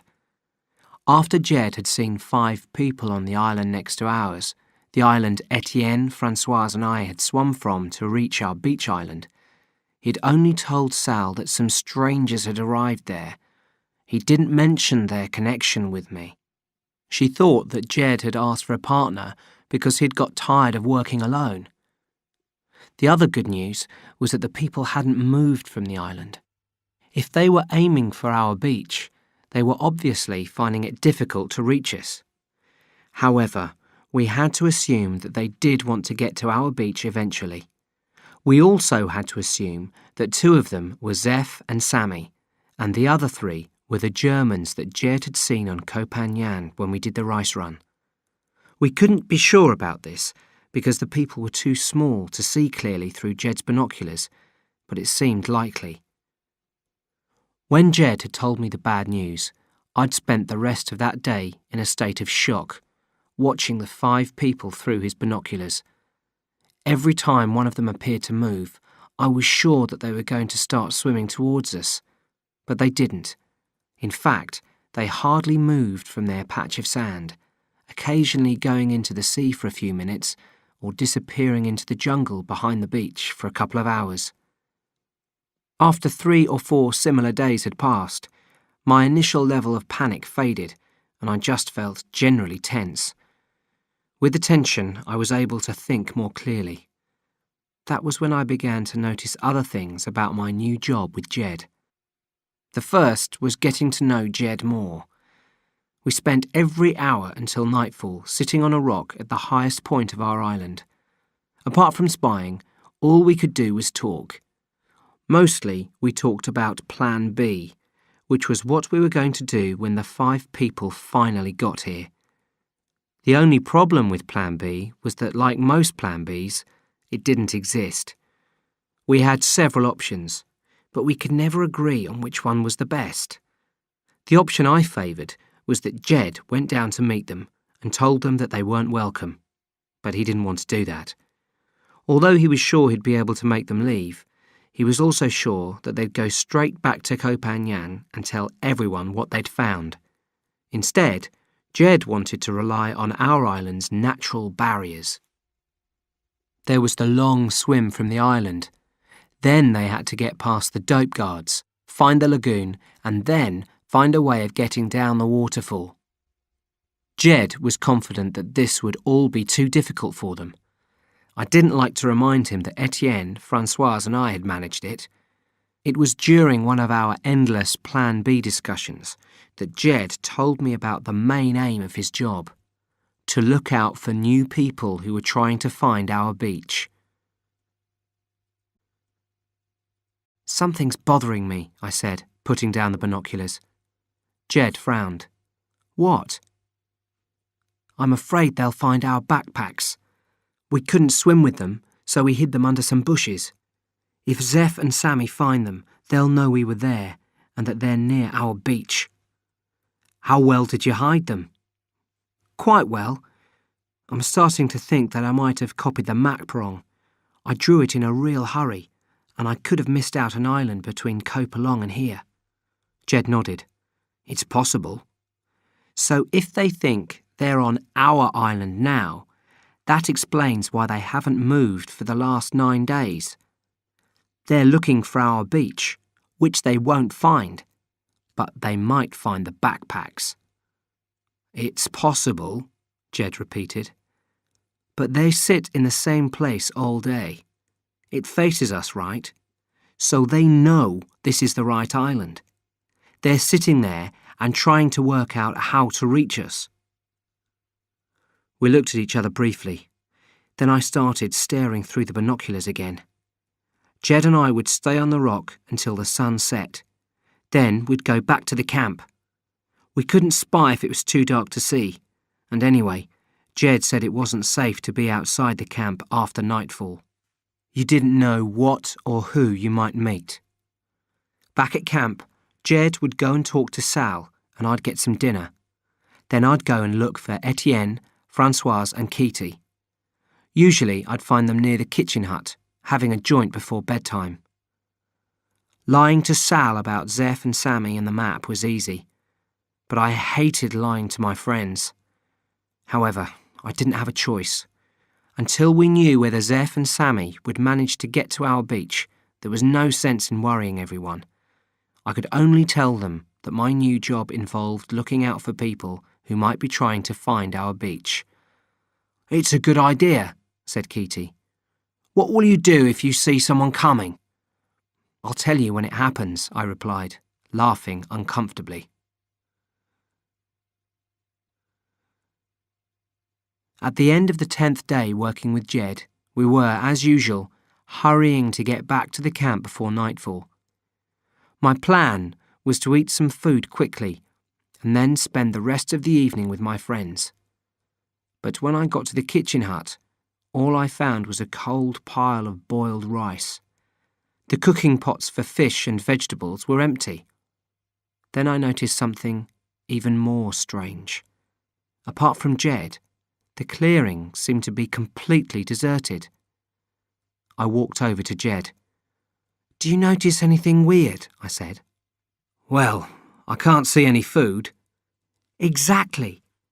There isn't any food, and there aren't any people either." Jed stood up and shone his torch around him. "Yeah," he said, "that is weird." We looked around us for a few seconds, our eyes following the light from the torch. Then, from somewhere nearby, there was a loud moan, the sound of someone in a lot of pain. "God, did you hear that?" whispered Jed. We paused, listening carefully. Then we heard the moan again, and the hairs on the back of my neck stood up. There was something frightening about the empty camp in the darkness. "Okay," said Jed. "We'd better investigate." We'd only walked a little way when someone put their head out of one of the tents. It was a girl called Ella. "Jed? Richard?" "Yeah, it's us. What's going on, Ella?" She shook her head. "Come inside. It's a disaster." We went in. One of the cooks was lying inside the tent. His eyes were closed and he was holding his stomach. "It was Keaty, stupid fool," Ella said, wiping the sweat from the guy's forehead. "Keaty? Why? What did he do?" I asked. "He put a squid in one of the fishing buckets, and we cut it up and cooked it with everything else." "So?" "The squid was already dead when he speared it. Most of the people in the camp have food poisoning and are being violently sick. Only 5 or 6 of us are all right. I've got a bit of a stomachache, but I think I've been lucky." "And why did Keaty spear a dead squid?" "I'd like to ask him that myself. We'd all like to ask him," said Ella in an angry voice. "Where is he?" I asked. "In his tent?" "Maybe." "OK. Well, I'll go and talk to him." It took me ages to find Keaty. He wasn't in his tent, and there was no response in the clearing when I called his name. Eventually, I decided to check the beach where I saw him sitting in a patch of moonlight a little way down the shore. "Hi," he said in a low voice. I nodded and sat beside him. "I'm not very popular at the moment, Rich." "Neither is Squid." He didn't laugh. "So what happened?" I asked. "Don't you know? I poisoned the camp." "Yeah, but—" "I was fishing, using Gregorio's mask. I saw this squid. We've eaten squid 100 times before, so I speared it and threw it in the bucket. I didn't know it was already dead." "But if it wasn't moving—" "Yeah, well, I know that now. But I thought its arms were moving." "So it was a mistake? It wasn't your fault?" "God, Rich, of course it was my fault," he shouted and looked away. I only stayed with Keaty for a few minutes because I wanted to find Etienne and Francoise. He wouldn't come with me because he said he wasn't ready to face people yet, the poor guy. When I saw what was happening inside the longhouse, I was glad Keaty had decided to stay on the beach. The scene inside would only have made him feel worse. I'd had no idea that the effects of food poisoning had been so severe. Everybody was moaning, and there was a strong, sour smell throughout the longhouse. People were crying out for water or for the vomit to be wiped off their chests. I eventually found Francoise and Etienne. Etienne was asleep, so I suppose he might have been unconscious, but he was breathing steadily, and his forehead didn't feel too hot. Francoise, however, was awake and in a great deal of pain. She didn't cry out like everyone else, but she bit her bottom lip, and all over her stomach were marks from where she'd been digging in her fingernails.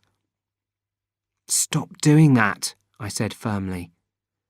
She looked at me through dull eyes. "Richard?" "Yes, stop biting your lip." "What is happening, Richard?" "You've got food poisoning." "I mean, what is happening to everyone else?" "Well, I looked down the longhouse. I wasn't sure how to answer in case I frightened her. People are being sick. Do you think this is serious for us? No, I replied, laughing encouragingly. You'll all be much better tomorrow. You'll be fine. Good. Richard, I need some water. Please, will you bring me some? Of course. I'll be back in 2 minutes. Outside, I found Jed sitting in front of the kitchen hut, eating some plain rice. He held out his bowl as I approached and said, "You should eat." "I'm not hungry. Have you seen inside the longhouse?" He swallowed. "I put my head round the door. The same thing's happening in the tents." "Are you worried?" "Sure. People can die from food poisoning like this. We need to make them drink lots of water, and we need to keep ourselves fit so we can look after them. That's why you should eat something. You haven't eaten since morning." "Later," I said, thinking of Francoise. I got some water and walked back to the longhouse. While I'd been away, Francoise's condition had got worse. I helped her drink the water and stayed with her until her breathing became slower and heavier and she finally fell asleep. I don't really feel I have to explain what happened next, but I will anyway. I bent over and gave Francoise a kiss on the cheek. I remember noticing how soft and smooth her skin was. In the middle of that terrible night, with everyone moaning and all the vomit, I wasn't expecting to find sweetness. It took me a little by surprise, and I closed my eyes for a few moments just for the chance to forget about all the bad things that were happening. But when I looked up, Etienne was staring at me. "What were you doing?" he asked. "Nothing. You were kissing Francoise." "So? I gave her a kiss on the cheek. You've seen me do that before." "You've never kissed her like that before. For so long." I felt exhausted. "You've got this wrong," I said. "You're very ill. It's affecting you." Etienne didn't say anything. I tried a joke. "If I give you a kiss, will that make everything okay?" He paused a bit longer and finally nodded. "I am sorry, Richard. You are right. I am ill and it is affecting me. But I can look after her now. Maybe some others need your help." "Yeah, I'm sure they do. Shout if you need anything." I stood up and glanced at Francoise, who was still fast asleep. Then I walked out of the longhouse. That night, I slept in the clearing. The last thing I remember before falling asleep was Sal's voice. She'd recovered enough to walk around and was calling Keaty's name. I could have told her he was down on the beach, but I decided not to. I didn't like the sound of her voice. It was like a parent calling to a naughty kid. Jed woke me at about 6:30 with a bowl of rice. While I ate, he talked. "Listen, one of us has to go and see what Zeph and Sammy are doing." "Oh, okay, but why not both of us?" "Why do you think? Someone has to stay here to look after all these sick people, and I think it should be me. I know a little bit about first aid." "And what should I do if Zeph and Sammy are on their way here?" Jed paused. "I'm trying not to think about it, but if they are, then get back here as fast as you can and tell me. But before you go, I want you to find Keaty and the Swedes. There are about 15 people here who are well enough to eat, so someone's going to have to go fishing for them. Only the 3 Swedes and Keaty are healthy enough." I went down to the beach first and found Keaty sleeping in the same place. I assumed he'd had a bad night, so I decided to smoke a cigarette before waking him up. I was just finishing it when Carl, Sten and Christo, the Swedes, appeared. I put my finger to my lips, pointing at Keaty, and we walked away from him so that he didn't wake up. "You're going to be busy today," I said to them. Sten nodded. But there is only half the camp to fish for, no? We only need to catch 15 fishes.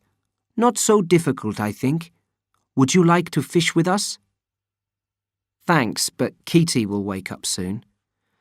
Ah, yes, Kitty. Is he sick? No, he's fine. A bit depressed, but he didn't get food poisoning. That is good. Well, we should be going. We will see you later, Richard. OK. Sten said something to Carl and Christo in Swedish. Then they walked down to the shore and began swimming towards the caves. When I got back to Kitty, he was awake. Hi, I said. Did you sleep all right? He shook his head. Are things bad at the camp? They were last night. It's better now, but people are still being sick. Kitty sat up and rubbed the sand off his legs and arms. I should get back. Got to help. No, don't go back yet. They want you to do some fishing. They want me to go fishing? After the squid? That's what Jed said. The Swedes will be fishing too, and most people won't be eating. Just catch a few fish. OK then. See you later, Richard, Kitty said, and set off down the beach towards the water. Hours later, I made my way back to the camp after spending the afternoon watching Zeph, Sammy and the Germans through Jed's binoculars. The clearing was empty apart from Ella, who was cleaning a few fish outside the kitchen hut. I was hoping you'd bring some more fish, she said when she saw me. Kitty's the only person who's brought me any. What about the Swedes? Haven't they come back yet? No, they haven't. What time is it anyway? I looked at my watch. 6:30. I wonder why they're taking so long. Maybe it's the boat. Perhaps the engine broke down or they ran out of petrol. Ella looked annoyed. Maybe, she said. But if you think about it, they could have swum back by now. I thought about this last comment of Ella's as I walked towards the longhouse, because she was absolutely right. The Swedes could easily have swum back in 2 hours, even dragging the boat behind them. In a way, then, I was already aware that something serious had happened to Sten, Carl and Christo. Logically, it was the only explanation. But there were too many problems in the camp to start worrying about new ones. As I entered the longhouse, people were calling out for water or for someone to clean up their vomit. I ran around helping people and didn't have time to think about the Swedes again for ages. At 9:15, the longhouse door banged open. Oh, there you are, I started to say, but the words dried up in my throat. Carl was half bent over, and the expression on his face told us at once that there was something badly wrong. He took a single, heavy step towards us, moving into the brighter candlelight. That was when we realised that he was carrying someone on his back. Sten. Suddenly, Carl fell forwards without making any effort to stop himself, and Sten slipped off his back onto the floor. He was terribly injured. There was a circle of flesh as large as a football missing from his side. Etienne was the first to move. He raced past me, almost knocking me to the ground. When I looked up, he was bending over Sten. I heard Sal, behind me, calling out, "What's happened?" And then Carl began screaming at the top of his voice. For a minute, people covered their ears as his cries filled the longhouse.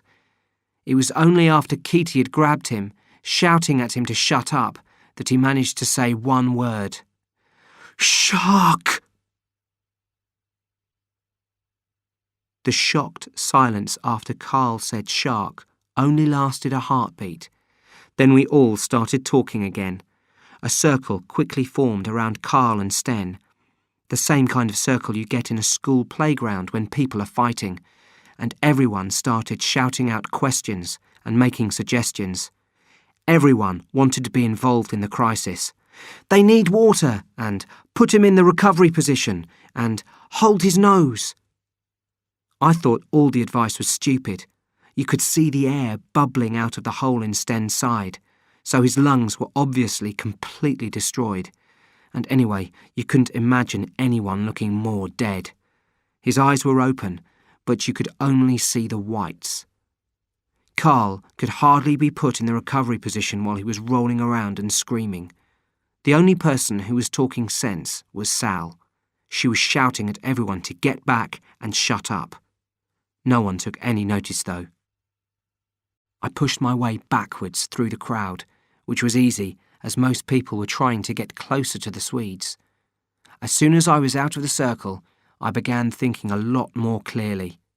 2 realizations hit me at once. Number 1 was that I now had a chance to have a cigarette. Number 2 was Christo. Nobody had even mentioned the third Swede, who might have been on the beach, wounded and waiting for help to arrive. I hesitated for a couple of moments, then I made my decision and ran down the longhouse, passing the few squid sufferers who were still too ill to see what was going on. Just before I ran out of the door, I lit a cigarette and shouted, "Christo!" But I didn't wait to see if anyone had heard me. Through the jungle, I cursed myself for not having grabbed a torch. I couldn't see much apart from the red light from my cigarette. On the beach, however, there was enough moonlight to see clearly. Across the sand were deep tracks where Carl had dragged Sten. He seemed to have reached the beach about 20 metres from the path that led to the clearing. Christo, I noted, couldn't have reached the shore.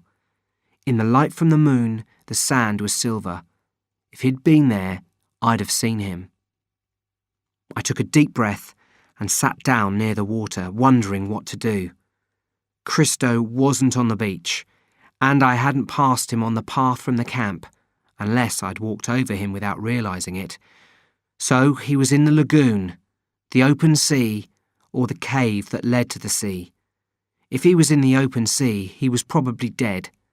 If he was in the lagoon, he was either on a rock or floating face down.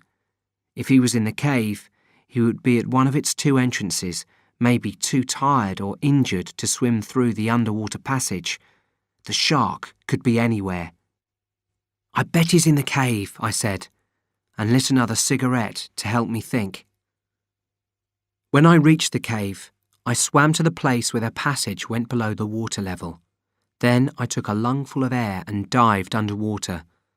Every few strokes I stopped and felt around to make sure I wasn't accidentally going down the side passage to the air pocket like I had before. When I came out of the cave into the open sea, I looked around for Christo. I shouted his name without a lot of hope because the moonlight was bright enough for me to see that he wasn't there. I sat down on a rock and wondered what I should do next. Maybe Christo was only slightly injured, I said to myself. Maybe he swam through the underwater passage with Carl, helping him with Sten, but something happened. Maybe he's in the air pocket. I stood up, filled my lungs with air, and dived back into the water. I found the side passage to the air pocket on my 3rd attempt. I surfaced in the air pocket and took a deep breath. "Here," said a quiet voice. "Christo! Thank God! I've been... Richard, help me!" "Yes, I'm here to help." I pushed out my hands and touched Christo. He moaned. "Are you badly hurt?" "I have some injury." "You have to swim. We've got to get out of this air pocket. I'll swim ahead using my arms, and you'll have to hold onto my legs and try to kick. Understand?" His voice sounded fainter. "I understand." "OK, Christo," I said. "I think I know which direction to take." Within a few strokes, I realised that the passage was not the one leading back to the original cave. About 10 metres along, we found a second air pocket, and 10 metres further on we found another. Then we came up into fresh air. I could see real stars and real sky. I laid the exhausted Christo out on a flat rock. "You're okay now, Christo," I said quietly. You're okay. Chapter 7. Unwelcome Newcomers. The atmosphere in the camp had become very tense. The divisions that I'd noticed when I got back from the rice run seemed to be getting worse. People had separated into different groups. There was Bug's group, the carpenters and most of the gardeners. The first afternoon after the shark attack, I found them all sitting in the centre of the clearing in a circle, smoking dope and chatting quietly. Then there were other smaller groups. There were the people in my old fishing group and Keaty. I included myself in this group. But there was also Jed, and I included myself with him as well. Then there were the cooks. And finally, there were Sal and Carl.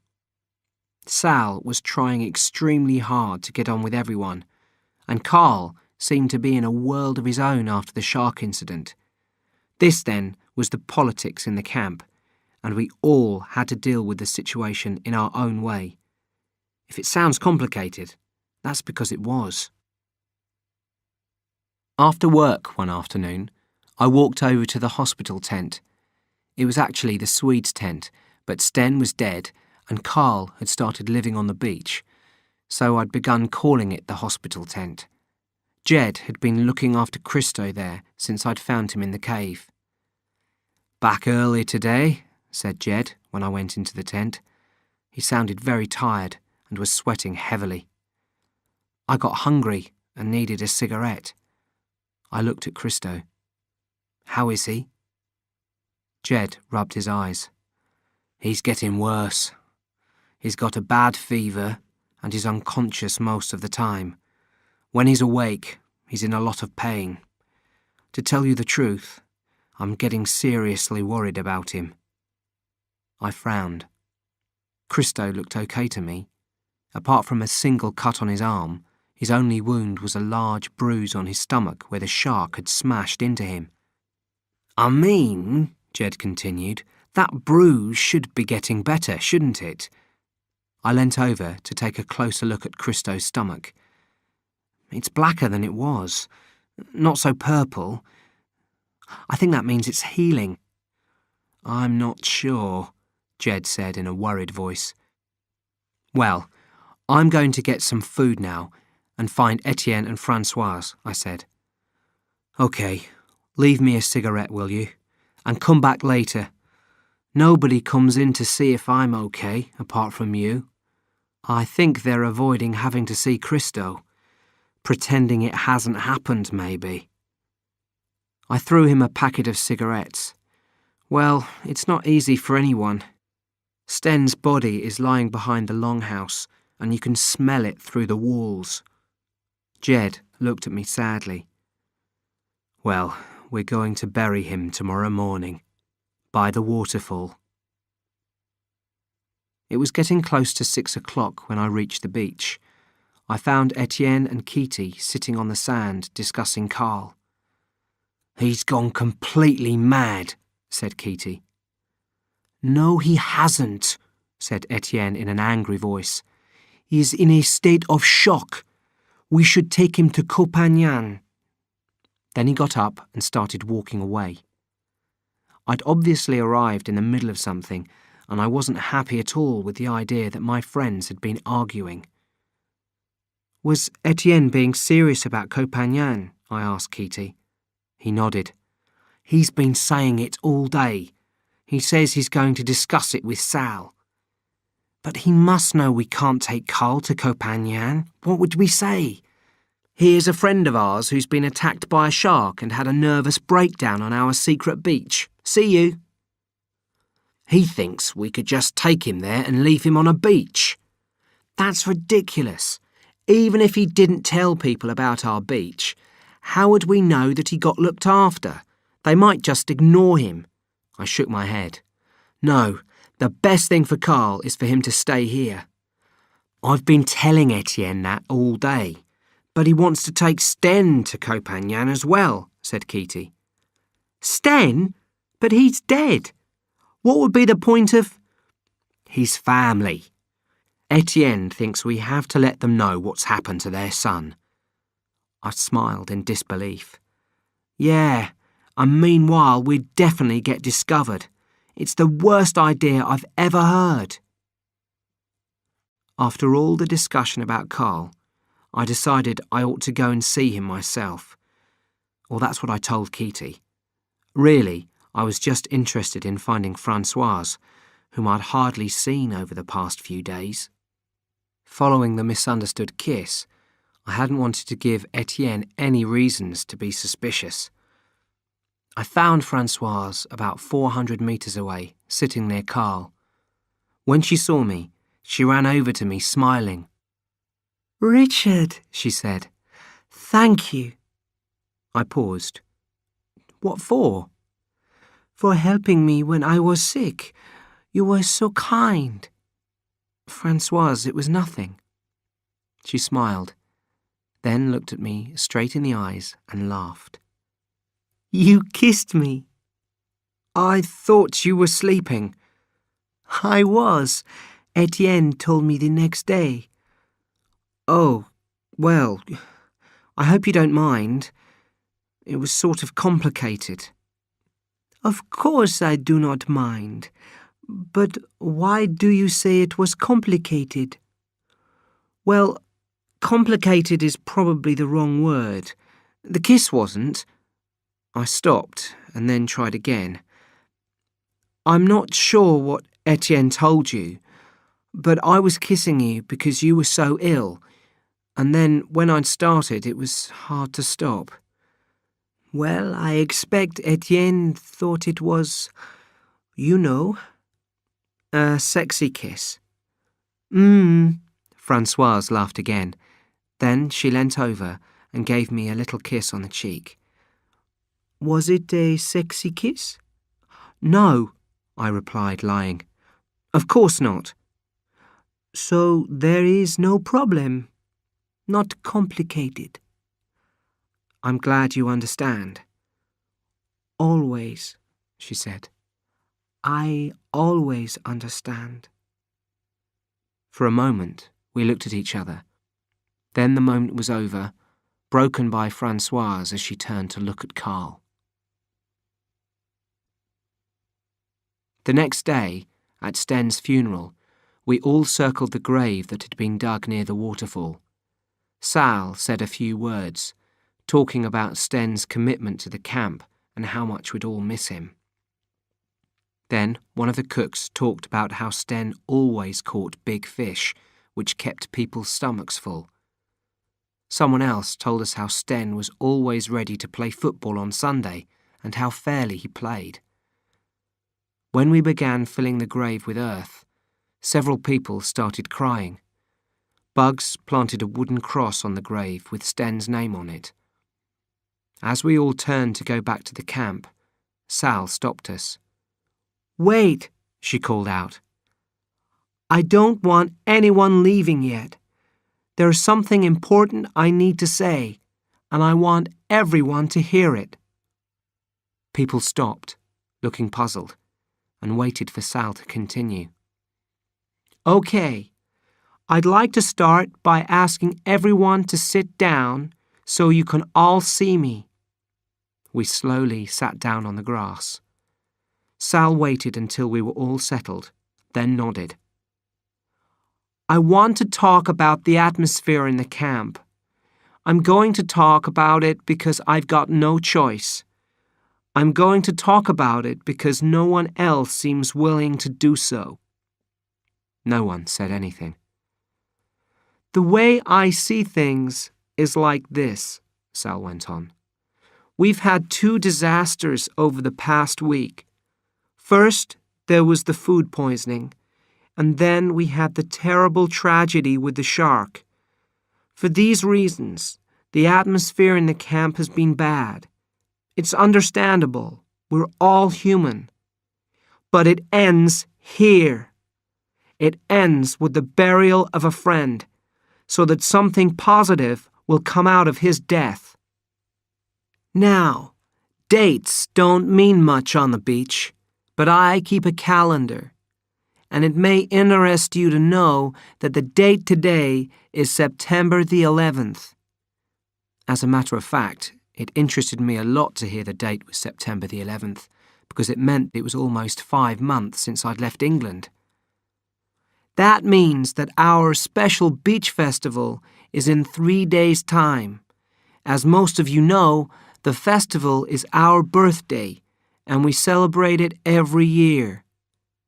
As she said this, Sal looked rather sad.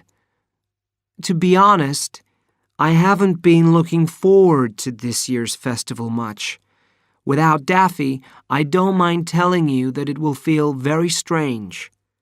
But after the trouble we've been through, particularly losing Sten, I now feel it's exactly what we need. It will remind us what we are and why we're here. As it's our birthday, it will mark a fresh start.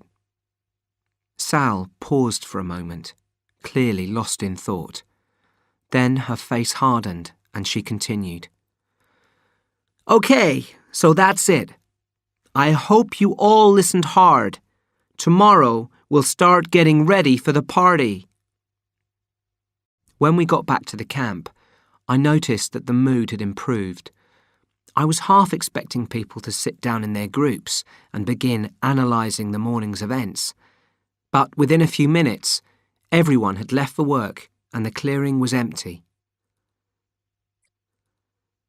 It must have been after midday before I checked on Zeph and Sammy through the binoculars. Jed had gone back to the hospital tent to look after Christo, so I was on my own again. I got to our usual rock, sat down, and put the binoculars up to my face. Quickly, I looked along the beach. Nothing. Where were they? Oh my God, I shouted when I finally saw them. There, on a raft in the sea, sailing slowly towards our island, were Zeph, Sammy, and the 3 Germans. I raced back to the camp, wondering who I should tell about the raft first, Jed or Sal. I decided to go and find Jed. I noticed the bad smell as soon as I climbed into the hospital tent. It was sweet and sour. You get used to it, Jed said quickly. In a couple of minutes, you won't smell a thing. Don't go. I pulled up the neck of my t-shirt to cover my nose and mouth. I wasn't going to go. Not one person has come in all day. Can you believe it? Not one person. He turned to look at me, and I frowned with concern when I saw his face. Although his suntan was still deep, his face looked grey, as if his blood had lost its colour. I've been listening to them out there since 2 o'clock. They've been playing football. None of them have been thinking about Christo. I nodded, although actually I was only half listening. He clearly needed to talk, but I had to tell him about the raft. Sammy and Zeph would arrive on our island before nightfall. At the earliest, that meant they could start the journey across the island tomorrow morning and could reach the beach by tomorrow afternoon. Christo moved, and for a second his eyes opened. Jed wiped his forehead gently. How long will he be like this? I asked. 2 days.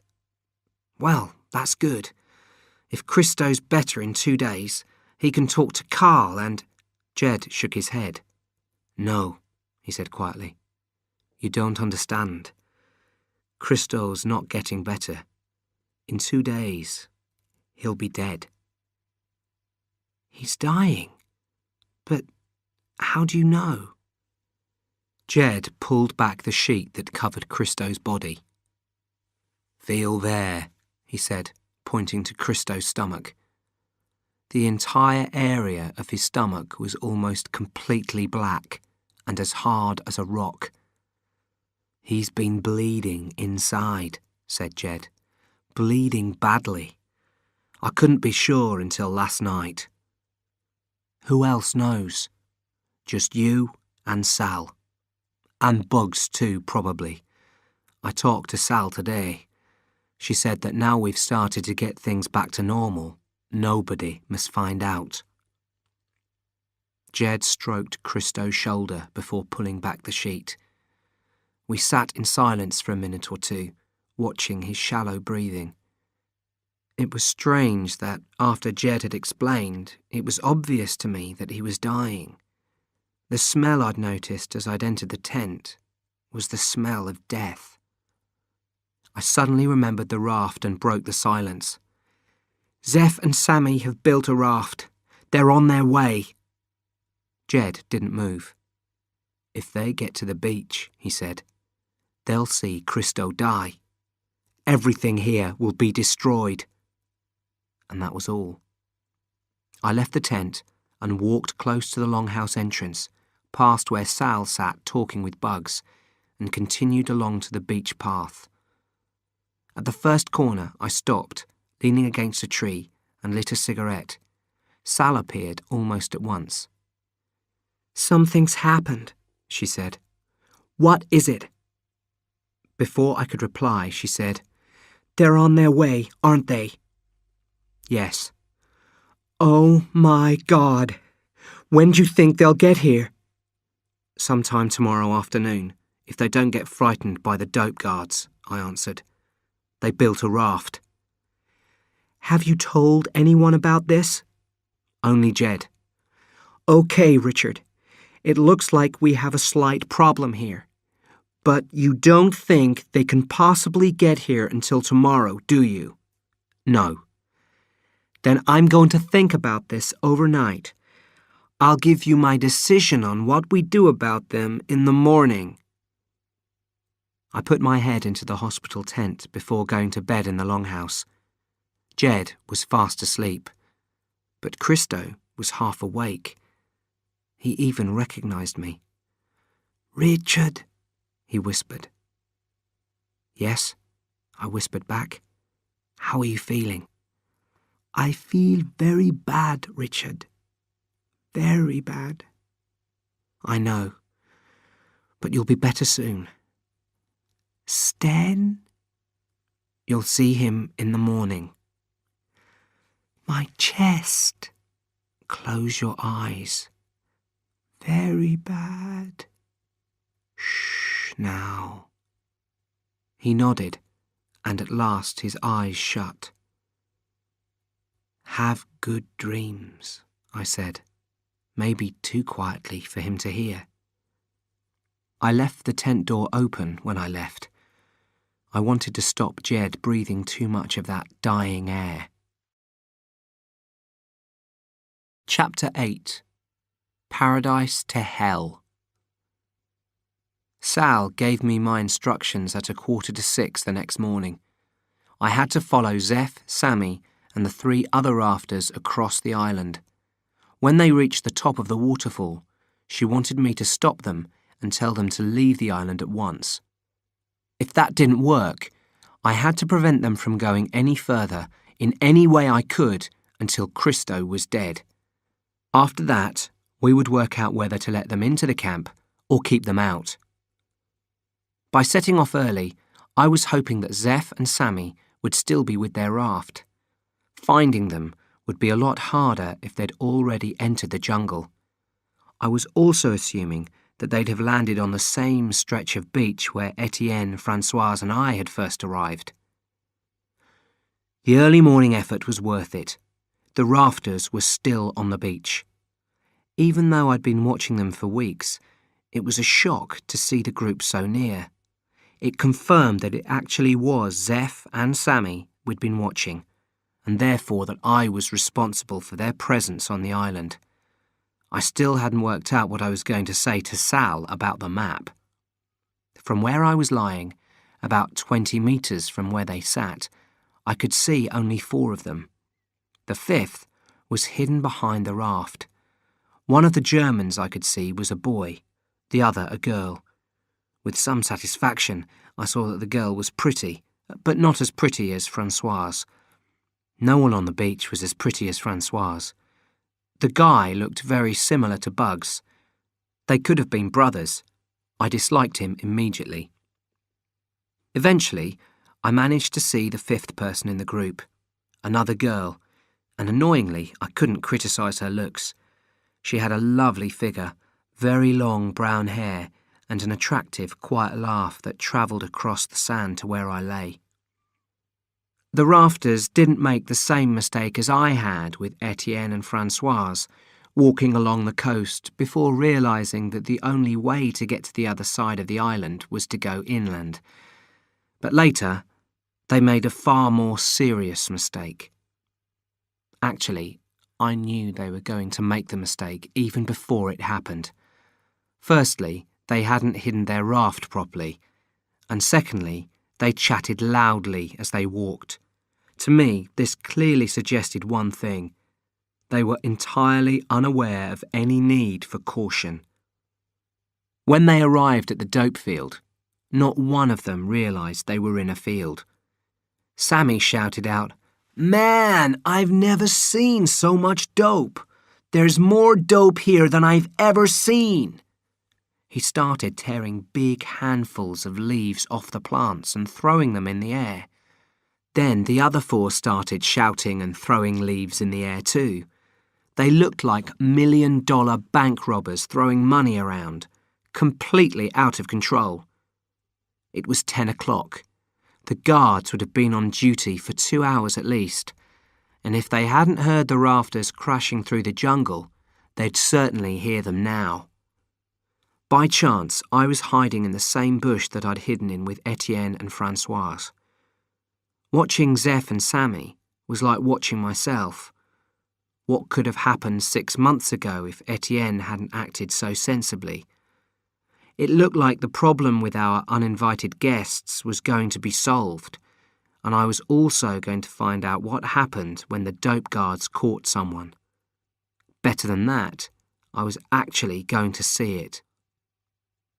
I wouldn't want anyone to think that I was without pity for them. I didn't want Zeph and Sammy on the island, and I knew it would be convenient if they disappeared. But it didn't have to be this way. The ideal would be they arrived, I had a couple of days following them as they found their way across the island, then they gave up at the waterfall and went back home. I would have had some fun, and there'd have been no spilt tears and no spilt blood. Zeph bled like a pig. When the guards appeared, he'd begun walking straight over towards them like they were old friends. To me, it was a crazy thing to do, but that's what he did. He still hadn't realised what was going on, even though all the guards were pointing their guns at him. Maybe he thought they were part of our community, or maybe he was so shocked that he just didn't realise how much trouble he was in. But it didn't matter what he thought. As soon as he got close, one of the guards smashed him hard in the face. I wasn't surprised.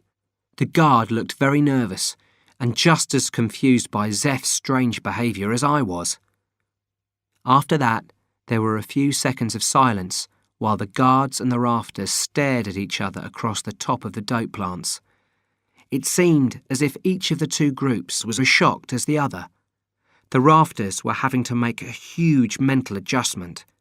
Paradise to hell in a few seconds. The dope guards seemed amazed that anyone could be stupid enough to walk into their field and start tearing leaves off their plants. It occurred to me that most of the guards were more like country boys than experienced fighters.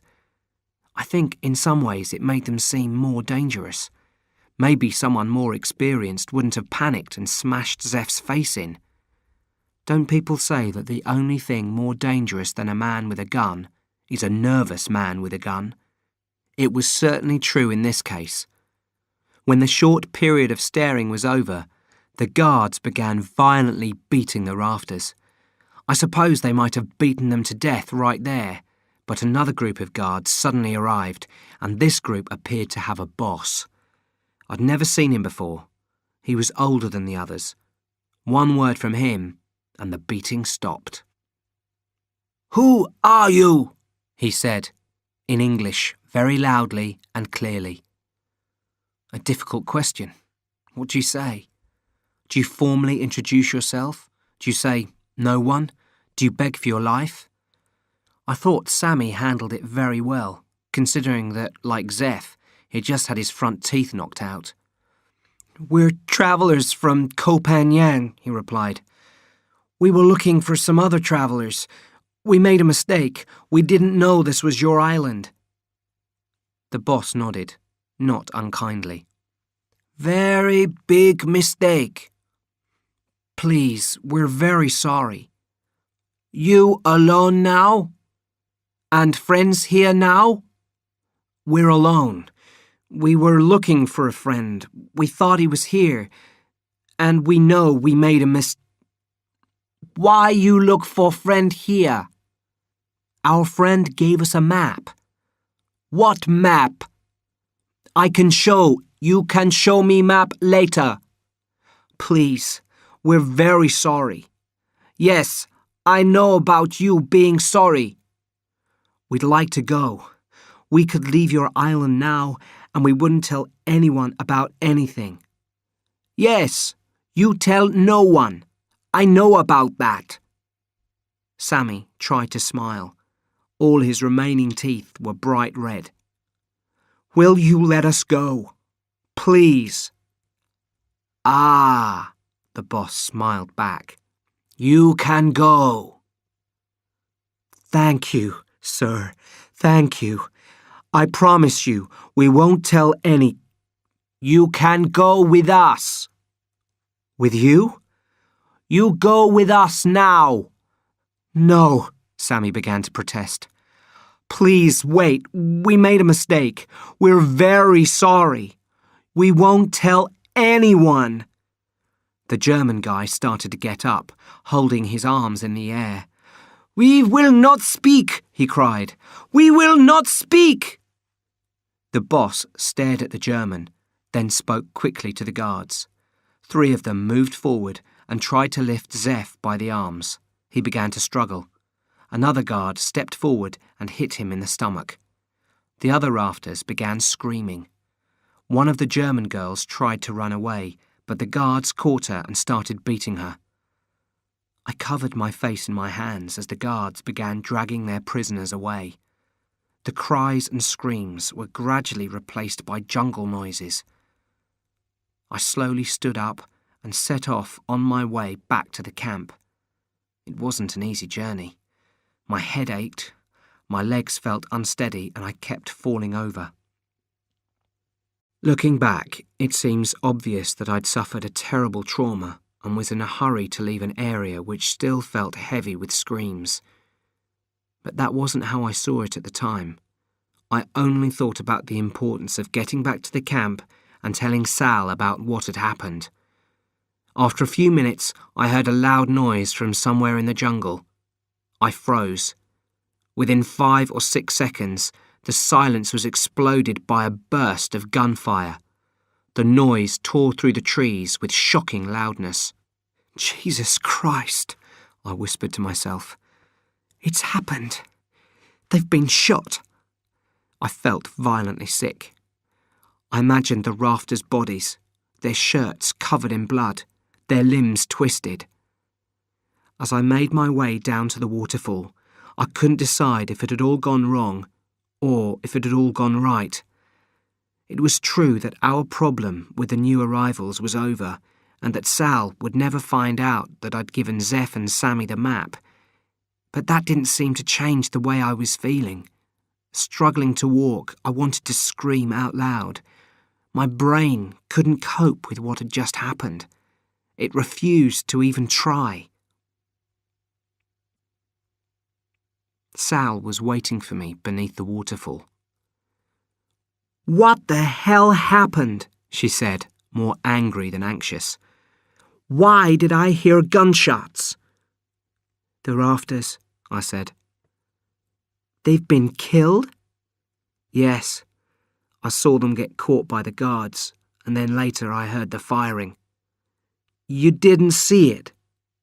"No." "What happened when they were caught?"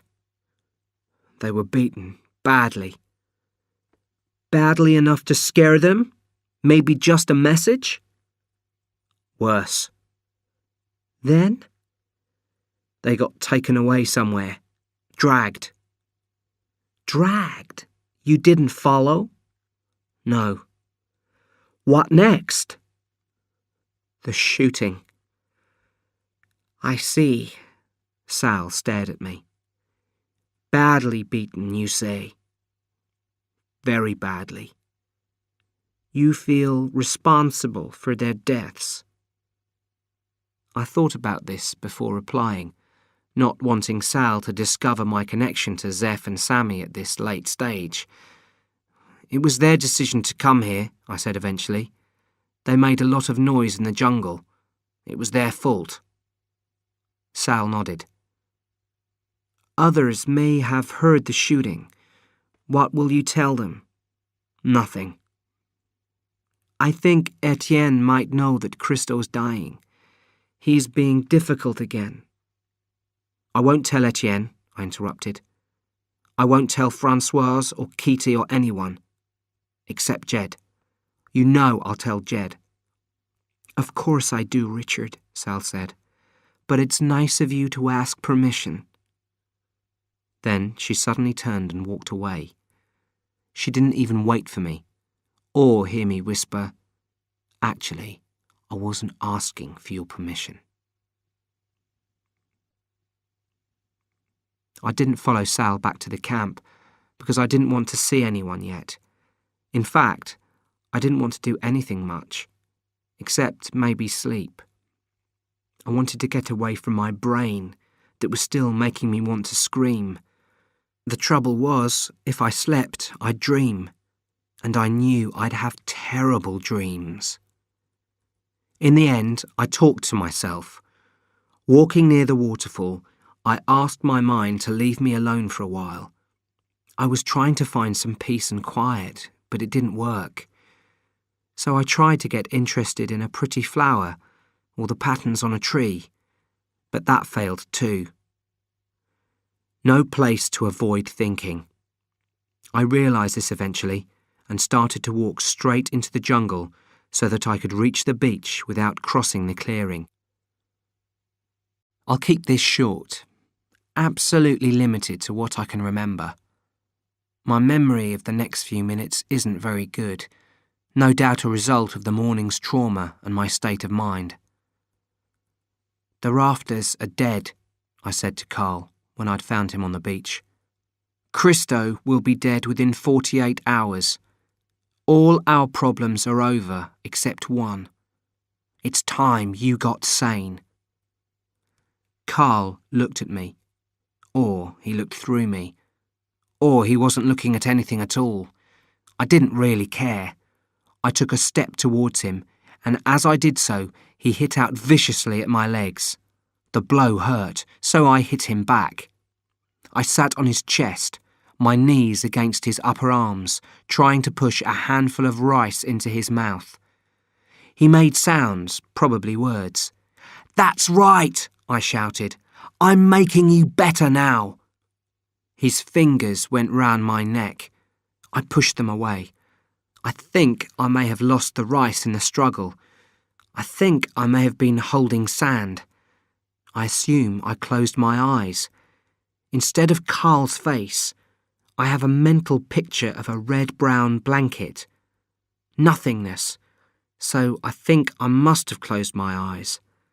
Then a blue blanket, then a red-brown blanket again. I sat up. Carl was 20 or more metres down the beach, running like crazy.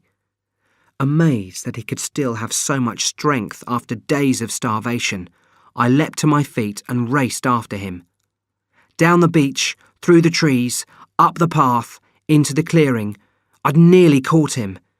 I was just going to get hold of his hair when I tripped over something and he escaped. I got up quickly. Several people were standing nearby, watching. "Catch him!" I shouted. But they were too shocked to react. "You fools! He's getting away!" A few seconds later, he'd disappeared. I fell down on my knees and started banging the ground with my fists. A light hand touched my shoulder. I looked round and saw Francoise leaning over me, and behind her, a group of curious people. "Richard," she said anxiously, "are you okay?" "Yes," I began, and then stopped, trying to remember what had happened. "I think Carl attacked me." "You are hurt?" said Francoise. "I'm fine." "Why did he do it?" I really don't know." I shook my head in desperation. I didn't feel at all ready to cope with these questions. Maybe he thought I was a fish. He was a fisher and he's mad." Then everyone started talking at once. "I should have caught him," someone said. "He ran so close." "I saw the look in his eye. He looked right at me. It was awful." "We should catch him and tie him up." Only one voice disagreed. Etienne's. "This is impossible," he shouted above the others. "I do not believe Carl would attack Richard. I do not believe it. I was with him this morning." The others stopped talking and listened. "This morning I was with him for 1 hour. 1 hour, and he ate rice with me. He was getting better. I know he would not attack anyone." I frowned in disbelief. "Are you saying I'm a liar?" Etienne hesitated, then turned away from me, talking to the others. "For 1 hour I was with him. He said my name. For the first time in a week he talked. I know he was getting better." Suddenly I began to agree with Etienne, just wanting to get away. "Yes, Etienne's right. It may have been my fault. I could have frightened him." Sal interrupted sharply. "No, I'm afraid Carl has become dangerous.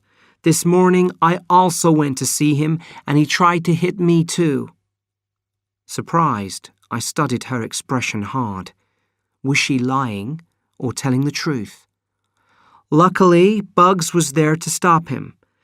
I should have warned you, but I was trying to work out the best way to deal with him. I didn't want to spoil our birthday celebration with more bad news. I was stupid, but things had been going so well." "Well, we can't have someone as dangerous as that just wandering around," someone said. "Something will have to be done." Everyone nodded, and for some strange reason, I felt they were all nodding at me. "I know," said Sal. "You're quite right." "No!" cried Etienne desperately, his arms out in front of him as if he was begging us to listen. "Please, please, everybody must listen. Carl is not dangerous. He needs help. I think maybe we could take him to Copa." This time it was Francoise who made him stop by walking away. He couldn't speak as he watched her marching across the clearing. Then he ran after her, still holding his arms out in front of him. When it was dark, I went over to the hospital tent.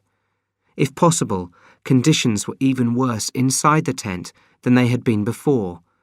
The terrible smell was the same, but now there was blood everywhere. Blood from Christo's stomach on the sheets, all over the floor, and across Jed's arms and chest. "Jesus Christ," I said. "What's been going on in here?" Jed turned towards me. He looked terrible. "Do you have any good news?" he asked in a low voice. "I'm tired of bad news now. I only want to hear good news." I paused. "I've got some news. Zeph and Sammy are dead. Shot by the dope guards." "Dead," Jed said without emotion. "Aren't you pleased? Not pleased, I mean relieved, in a way. It means the beach is safe. Our secret beach." "What about the others?" he asked. The others? The people we haven't seen yet. The ones that will arrive next week, next month, or next year. And the ones that will arrive after them, he said in a tired voice. Chapter 9. Escape. I watched Sal from just inside the longhouse door. Everyone was standing in a big circle, and she was in the middle, marching around and shouting out orders. The fishers had to catch extra fish for the party meal. Bugs and the carpenters had to build an eating area. The cooks had to cook 7 whole chickens. Watching Sal's skillful organisation, I wondered how she'd react if I explained to her what Jed had said. That despite all our efforts to protect the beach, other people like Zeph and Sammy would come in the future. I wondered if the thought would frighten her as much as it frightened me. When everyone had woken that morning in the longhouse, I'd pretended to be asleep. It didn't take long for them all to leave, and I was able to sit up and have a cigarette. By 8, the camp had been given their duties for the day's preparations, and everyone was busy working around the clearing. It was past 8:30 when Sal appeared in the entrance to the longhouse. "You're being missed," she said, walking up to me. "Francoise has asked me to make certain you join them as soon as you wake up." "What about Jed?" I asked quickly. "I haven't seen him yet, but I'm sure he'd like to see you too." I noticed a slightly worried expression on her face. "There was something else I was hoping you might do, Richard. You see, I know it may feel as if, with our rafters gone, our troubles are over, but I'm afraid they aren't. We still have the problem of the Swedes." She paused and touched her hair. "Now, if Christo dies during the festival, no one has to know. I think our real problem is Carl. Carl, that's right. And I'm afraid you'll have to take responsibility for him." "Me?" "Yes, you're quite right to look guilty." "Guilty? If you hadn't disturbed him, he'd have stayed on the beach all through today and tonight, and through next week as well, I expect. Of course, we'd have had to deal with him at some point, but I was planning to leave the matter until after the festival. Because of what you did, we have to act now." She gestured in the direction of the clearing. "Take a look out there. You can see how important the celebrations are to everyone here. We must make sure they go well." With a shock, I realized what she was going to ask me to do. "Let me explain the problem, Richard. Carl's wandering around like a madman, and he might suddenly appear and—" "Sal," I interrupted, "I won't do it." There was a short silence. I could sense that Sal was thinking fast. Eventually, she crossed her arms. "You won't do what, Richard?" "I won't, Sal. I won't do it." "Do what?" "Don't ask me, please." I looked at her carefully, wondering if I'd misunderstood her. But as my eyes moved to her face, she looked away, and I knew for certain I was right. She wanted me to find Carl and kill him. "I'm afraid I am asking you, Richard." I shook my head. "Sal, please. I'm going to leave the longhouse now. In half an hour, I'll come back and you will be gone. By tonight, all of our troubles will be behind us. The last month will be finished. We'll never have to think about it ever again." She stood up. The beach is my life, Richard. But it's yours too. Don't forget that. I nodded miserably. Good. She returned the nod, turned around and walked away. Outside the longhouse, everyone was busy in the clearing. Most people were helping to prepare vegetables. The carpenters were in the middle getting the eating area ready, all working and laughing. I easily managed to walk out of the jungle side of the longhouse without being seen. I thought of the caves after I'd looked for Carl around the waterfall.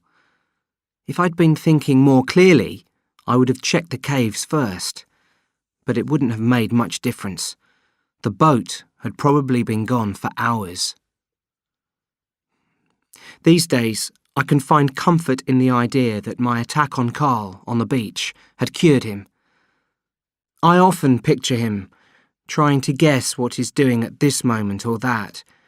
I imagine him having a normal life in Sweden, skiing, eating, working in an office, drinking with friends in a bar. But at the time, my reaction wasn't so simple. Part of me was relieved that I couldn't now kill Carl. Most of me, however, was in shock. For the first few minutes after realising that Carl had taken the boat and escaped from our island, I couldn't even climb out of the water onto the rocks. I couldn't imagine how Sal would react to this development. What would happen when Carl arrived on Koh Phangan? Eventually, I managed to pull myself out of the water and sat on a rock. I didn't move again until a short while later I saw someone surface near the underwater passage. "Richard?" the head called over the sound of the waves. It was Etienne. "Are you here, Richard?" I stood up and waved to him. He swam over and joined me on the rock. After at least half a minute, he began to speak. "Richard, I want to talk to you, but I do not know." "You don't know what?" I asked. He took a deep breath. "I do not know if it is safe." "Safe?" "I think you do things. You do things for Sal. Today you were looking for Carl." I felt sick and closed my eyes. "Is he dead now?" Etienne asked. Etienne might have continued speaking, asking what I'd done with Carl, but I can't be sure because I wasn't really listening. I was thinking about the food poisoning, Sten's forgotten funeral, Christo dying in the death tent, Carl wandering around the beach, and the terrible shooting of the rafters. My mind was filling up with all these traumas, and I was hit by a wave of sickness. "Etienne," I said, hearing my voice from far away, "would you like to go home?" He didn't seem to reply for a long time. "You mean the camp?" "Not the camp. I mean home. Leaving the beach. France for you and Francoise. England for me." I turned to face him and saw the expression of hope and fear on his face. "Don't worry," I said. "Everything will be okay. We're going to leave tonight." I wasn't worried about the practicalities of leaving. It would have been easier if Carl hadn't taken the boat, but we still had the raft. If that was gone, we'd swim. We were all much fitter than we had been, and I was sure we could manage the swim to the next island again. We had water, and we knew how to catch fish to eat. I had much more serious things on my mind, like who we'd take with us. Francoise was the first person we had to talk to. We found her on the beach. Etienne stood in front of her, talking rapidly in French. After a few minutes, Francoise looked over at me with wide eyes. Etienne said something urgent, and she answered. Then he nodded quickly in my direction, and that was that. I knew she'd agreed to leave the island with us. It was a big relief.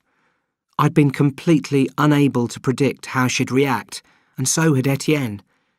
But the other two names on our list were even more unpredictable, Jed and Kitty. Or my list, I should say, because Etienne didn't want to take either of them. I could understand that. If we had only had Francoise to take, we could almost have left at once. But over the months of my beach life, Jed and Kitty had been my two best friends, and I couldn't disappear without offering them the chance to come too. Soon after Etienne had finished talking to Francoise, she came over to where I sat. "Is there a problem?" I asked. "No," she said. "But, Richard, you do not think things can get better after the festival? Everyone says life will be better. You do not think maybe we should stay? We can wait for a few more days and then—" "The festival will change nothing, Francoise. Life will only get worse." "Worse? Worse than we have had?" "Yes." "But you will not tell me why." "I don't think I can explain, but I'm sure I'm right." "We will never be able to come back," she said. "So sad."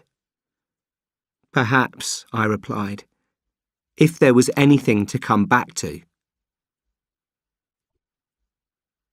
She walked away, and I went to find Kitty. I'd imagined that he would be the hardest to persuade. He'd lived on the beach for longer than all of us, but in fact, he was the easiest. All I had to do was tell him that the boat had disappeared. "Oh my God! What's Sal going to say? She'll go mad! Jesus Christ!" "What's wrong?" I asked. "I was the one who tied the boat up," he said. He'd been to Copagnan in the boat with Bugs to buy things for the celebration meal. "First the dead squid, now losing the boat. She'll kill me." "Kitty, does Sal know about the boat already?" "No." "You promise?" "I promise, but she'll find out soon." "And then what will she do? I'll have to—" "Leave?" "I'll have to leave. Yes, Jesus, I should leave right now. I'll take the boat. Oh God, I can't. I'm trapped here. Trapped." "No," I replied. "There might be another way." I was beginning to feel in control.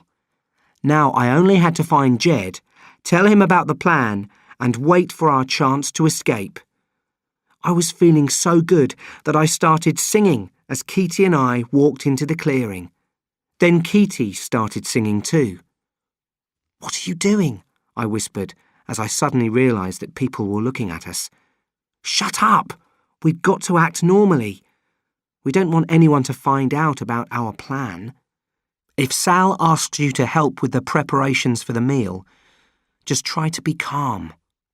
"Okay," Kitty whispered, and walked off to his tent, swinging his arms by his sides.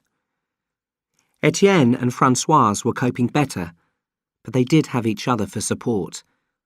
They sat close to the kitchen hut, chatting and helping prepare the enormous catch of fish. Sal came up to me almost as soon as I entered the clearing. "I'm glad to see you're happier than this morning," she said. "I feel much better." "Good. I assume that means that I shouldn't worry about any unexpected problems tonight at the party." "That's right," I answered. "No problems. You can forget about him." "Forget?" Sal said. "Forget about who?" "Carl." She gave me an odd look. "Who?" "Carl." "Who's Carl?" "Carl's—" I began. Then I realised what she meant. "Nobody." "I thought you were talking about someone here." "No." "Fine," Sal nodded. "Well, I'd better get back to work. Still lots to do." A few moments later, She was standing in the middle of the clearing, talking to Bugs. It was after 4 o'clock before I had a chance to get to the hospital tent to talk to Jed, and a chance to do something else as well. At 4, all the preparations for the evening were finished, and Sal suggested a game of football down on the beach. This was excellent news. Keaty and I never joined in the football, so no one thought it was odd when we remained behind in the camp. We offered to stir the food in the cooking pots while the others were gone. By 4:10, the clearing was empty, and I was putting large handfuls of dope into the pots. "The cooks will notice," said Keaty nervously. "It's going to taste really strange." "If they notice, I'll just admit it was me. I'll say it was for the atmosphere," I said. "If we don't do this, the party will go on all night and we'll never be able to escape. This way, after about an hour, everyone will be too stoned to notice what we're doing.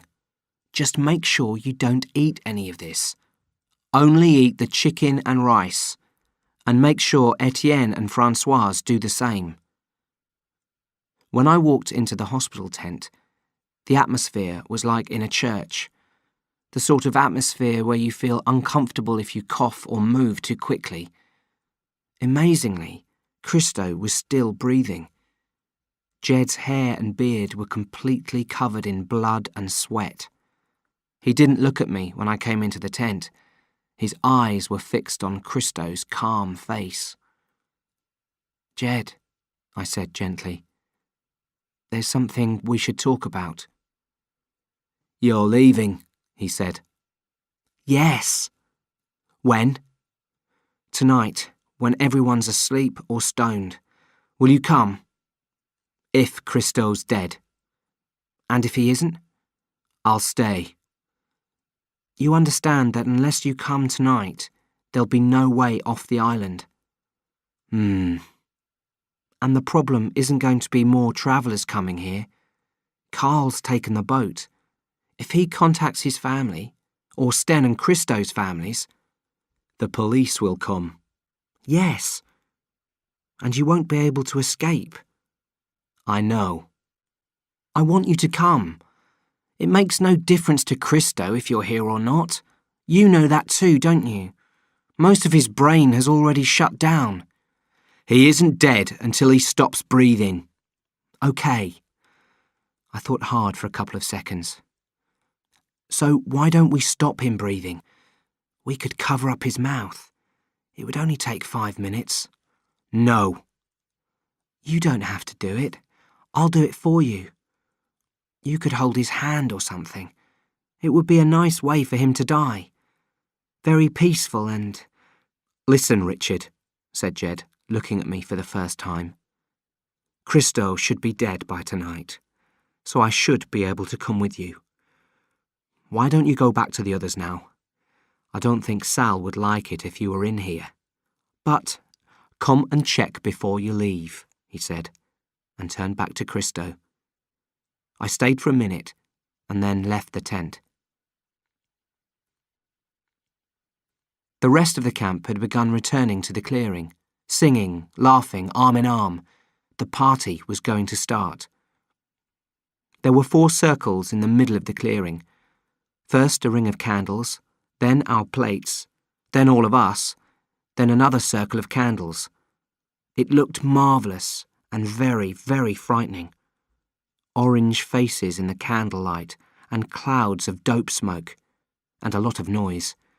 People weren't talking, they were shouting, sometimes screaming, just telling jokes, asking for more food, but it sounded like screaming. They were all drinking heavily. The cooks had made a drink from coconut milk. You make it like this: take a green coconut, still up in the tree, and make a small cut in its base. Under the cut, hang a bowl to catch the milk. Then leave it for a few hours. When you come back, you'll find that the milk has fermented, and that if you drink it, you'll get very drunk. A clever trick. It tastes okay, a bit sugary, but okay. I was surprised I'd never seen it done before. I'd made us all sit together. That way I could make sure the others only ate the chicken and rice and didn't get stoned or drunk. After half an hour, at about 9:15, I went to see what was happening in the hospital tent. To my amazement, Jed was asleep. "Jed," I said, but he didn't move. I said it louder, again with no response. I knew this was my chance. I quickly moved over to Christo's head, pinched his nose, and covered his mouth. A few minutes later, I took my hands away, counted to 120, and crept back to the cool outdoors. And that was it. It really was as simple as that. As I returned to the clearing, I saw that several people had started dancing. It was a nice moment.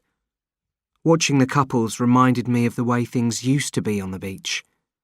Sal was dancing with Bugs. She looked like a completely different person. "You do not recognize her," Gregorio said to me. While I'd been killing Christo, he'd sat down in my place so that he could chat to Kitty. "No. That's because tonight is our birthday, and Sal will only get stoned once a year at this party. The rest of the year, her mind is always clear. We get stoned, but she keeps her mind clear for us." "She cares about the beach very much." "Very much," Greg said. "Of course." He smiled and stood up. "I will get her some more food. You would like some?" Both Katie and I said no. "Just for me then," he said, and wandered off towards the cooking pots. 10 o'clock. The dancing had stopped. Everyone was acting very strangely, stoned from the dope I'd put in the food and the joints they'd all been smoking. "It's weird watching them when you're not stoned," Kitty whispered to me. "They all look crazy." "It can't just be the dope," I said. "Even eating it, dope wouldn't make them as stoned as that. It must be the coconut drink."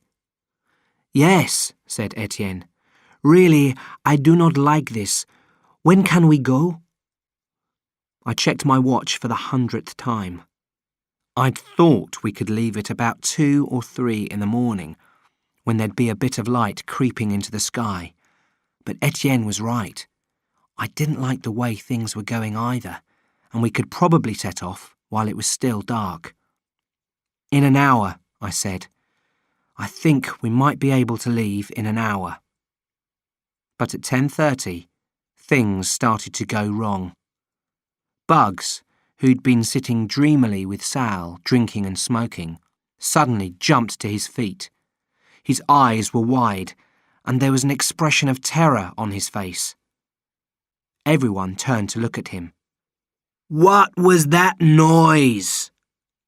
Gregorio laughed. "Can you hear noises, Bug?" "It was a branch being pushed. It was somebody pushing through branches." Sal sat up on her knees. "Are we all here?" she said, looking round. "Somebody is definitely out there," Bugs said. "Maybe it's Carl," someone suggested. Several heads turned to me. "It isn't Carl," I assured them. "Jed?" "Jed's in the hospital tent." "Well, if it isn't Carl or Jed—" "Wait," someone shouted. "I heard something. There!" We all listened. "It's nothing," Sal began to say. "Will you all relax? It's just the dope and coconut—" "It's not," Bugs interrupted. "Everyone stand up. I'm telling you, people are coming." "People?" And suddenly we were all rising to our feet because we could all hear the noise. It was unmistakable. People pushing through branches, walking on leaves, coming our way from the waterfall path. Run! Sal shouted. Everyone run, now! Too late. A figure came out of the trees within 4 meters of us. In seconds, more dope guards appeared by his side. They all had guns, pointing straight at us. I turned to look around me. Everyone in the camp was staring at the guns, frozen in fright. I realized that escape was not an option now, and that we were all going to get killed. As I turned back to the dope guards, I saw the boss point a finger at me. The next moment, one of his men dragged me out of the circle and forced me to the ground. Shocked, I realized I was going to get shot first. First? If I had to get shot, then 10th, 11th, 12th, fine. But first, I couldn't believe it. Ah, the boss nodded. You the boy always come to see us. Every day, huh? You like to come see us. I stared at him in terror. Then, to my surprise, he knelt beside me and touched my hair gently. Funny boy in trees, every day. We like you too. Take some dope, huh? Some dope for your friends. Hurry up and kill me, I said bravely. Kill you? Ah, funny boy. I no kill you now. He got up. I no kill anyone now. I give you warning. You people here, that okay for me. 1 year, 2 year, 3 year, no problem, huh? If he was waiting for a reply, none came. This seemed to make him angry. He reached into his pocket and pulled out a piece of paper. You making maps, he screamed. Maps bring new people. New people here. New people are danger for me. That is bad danger for you. Then he dropped the map on the ground and fired a shot into it. The shot missed, but it was close enough to send the paper flying into the air. So, my friends, you listen to my warning. Next time, I will kill you all. He looked down at me on the ground and then kicked me, hard. I tried to stand up, but he hit me again. For a few seconds I was conscious, staring at his shoes. Then everything went black. I didn't know what was going on. Why wasn't anyone helping me? If I'd been unconscious, as I guessed I had, then they'd had plenty of time to come over and help me. But no one had. I finally managed to get onto my feet, and then I saw why no one had moved. The dope guards had left us with a reminder, just in case we hadn't listened to their warning. The bodies of the dead rafters. Bullets had done terrible things to them. All their bodies were covered in massive holes. Death had made them go stiff, and they were in strange positions. I don't see any need to describe them in detail. I've only described them as much as I have because it's relevant to what happened next. To have been faced with such a sight would have been bad at the best of times. Directly following the scene with the dope guards made it worse. But to go through all that while you were stoned and drunk, it would drive anyone crazy. Right, Sal said eventually, and began to walk towards the pile of bodies. I think we should get this cleaned up. It won't take long if we all... The German guy was trapped beneath Zeph's chest, and his arms were hooking the two of them together. Sal couldn't make him move. We all watched in silence as she pulled uselessly at the German's legs. What a mess, Sal said, and gave another hard pull. She fell backwards, twisting as she fell, and landed on Sammy's body. Clumsy, she exclaimed brightly. Then she started screaming. It was a terrible sound. Bugs called her name and started crying. He ran over to the eating area and grabbed one of the cook's knives. Then he went over to Sammy and started to attack him. It began with kicking, which quickly became stabbing. In the chest, the arms, anywhere. Then he stood on Sammy's body and began pulling at his neck. Well, that's what I thought he was doing. It wasn't completely clear through the shadows, and most of the view was blocked by Bugs's back. I only saw what he'd done when he stood up. He'd cut Sammy's head off. He'd cut it off and was swinging it by the hair. And suddenly, someone else had a knife and was cutting the thin German girl's stomach open. Then someone else joined them and started work on Zeph. Within seconds, the bodies were covered with people attacking them. Looking back, I know that we could have left at that moment. No one would have tried to stop us. But we didn't move. We just stood and stared in horror as the rafters' bodies were viciously attacked. I don't know how long it lasted. It could have been as long as half an hour. But at some point, I noticed that people had stopped and were sitting on the ground, exhausted. I was watching Bugs when I heard Sal's voice. "Wait on Cha Weng for 3 days," she read in a cold voice. "If we haven't come back by then, it means we made it to the beach. See you there? Richard." It took some time for me to understand. Several seconds passed in which the words meant nothing to me. Then I realised that she was standing beside me, holding the map I'd drawn for Zeph and Sammy. "Richard?" someone whispered. "Richard brought the people here." People came up, quietly surrounding me. Desperately, I began to search for a friendly face. "Etienne?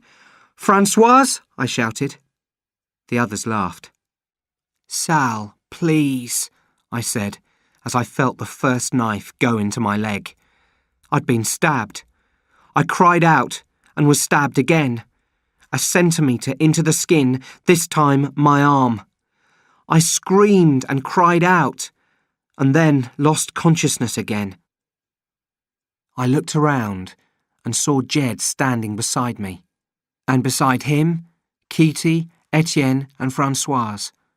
The 4 of them carried fishing spears. "You all keep back," Jed shouted. He reached down, lifted my arm over his shoulders and dragged me up. "Keep back!" And amazingly, they all did. They could easily have prevented us leaving if they'd wanted to, but they let us go. I don't think it was because of Sal, who had closed her eyes and couldn't seem to breathe. It was because they were tired. Their empty eyes told me that. Tired of everything. Chapter 10. Strange but True. I feel I should provide an account of how we all got back home, but it's going to be brief because the story's finished. We talked a lot. That's what I remember most, the talking. The first part of the journey, the nighttime journey to the raft, was silent, but it was only because we were afraid of being heard by the guards. As soon as we'd left the island and were on our way, we opened our mouths and never shut them. The funny thing is, I can't really remember what we talked about. Maybe because we talked about everything. Maybe because we talked about nothing. Because of my condition, I wasn't much help, but the others managed the raft in pairs. A few hours after dawn broke, a fishing boat came to check who we were. After a bit of chat, they took us back to Koh Samui. It was extraordinary. They didn't seem curious about what we were doing on a raft in the Gulf of Thailand. We were just another group of weird travellers to them. On Koh Samui, we needed money, so Kitty and I sold our watches. Then Etienne stole a wallet. The cash was enough to get us all back to Bangkok, talking all the way. In Bangkok, the only thing left to do was to phone home. We took turns in a phone box on the Khao San Road. We were all crying by the time we'd finished. 72 hours later, we had air tickets and replacement passports from our embassies. The cuts on my body still felt bad as I was buying cigarettes at the airport. As soon as we boarded the plane, I felt okay. At this exact moment, I'm sitting in front of a computer. At this exact moment, I'm typing this sentence. At this exact moment, it's a year and a month since I flew out of Thailand. I never saw Etienne and Françoise again. One day I will. It's going to be by chance, but I know it's going to happen because the world is a small place and Europe is even smaller. I see Kitty and Jed all the time, and they see each other even more. This is strange but true. They both work at the same place. Different companies, same building. What else? About 3 months ago, maybe 4, I read in a newspaper, Britain caught smuggling in Malaysia. A few nights later, I saw Cassie, one of the girls in the camp, on the news. She'd been arrested at Kuala Lumpur airport carrying drugs. So she must have got off the island. And some of the others must have escaped too. I'm curious to know which ones. I'm sure that Bugs stayed. And Sal. I just can't stand the idea that they might turn up on my doorstep one day. And me? I'm fine. I play video games. I smoke a little dope. I have bad dreams. I carry a lot of scars. I like the way that sounds. I carry a lot of scars.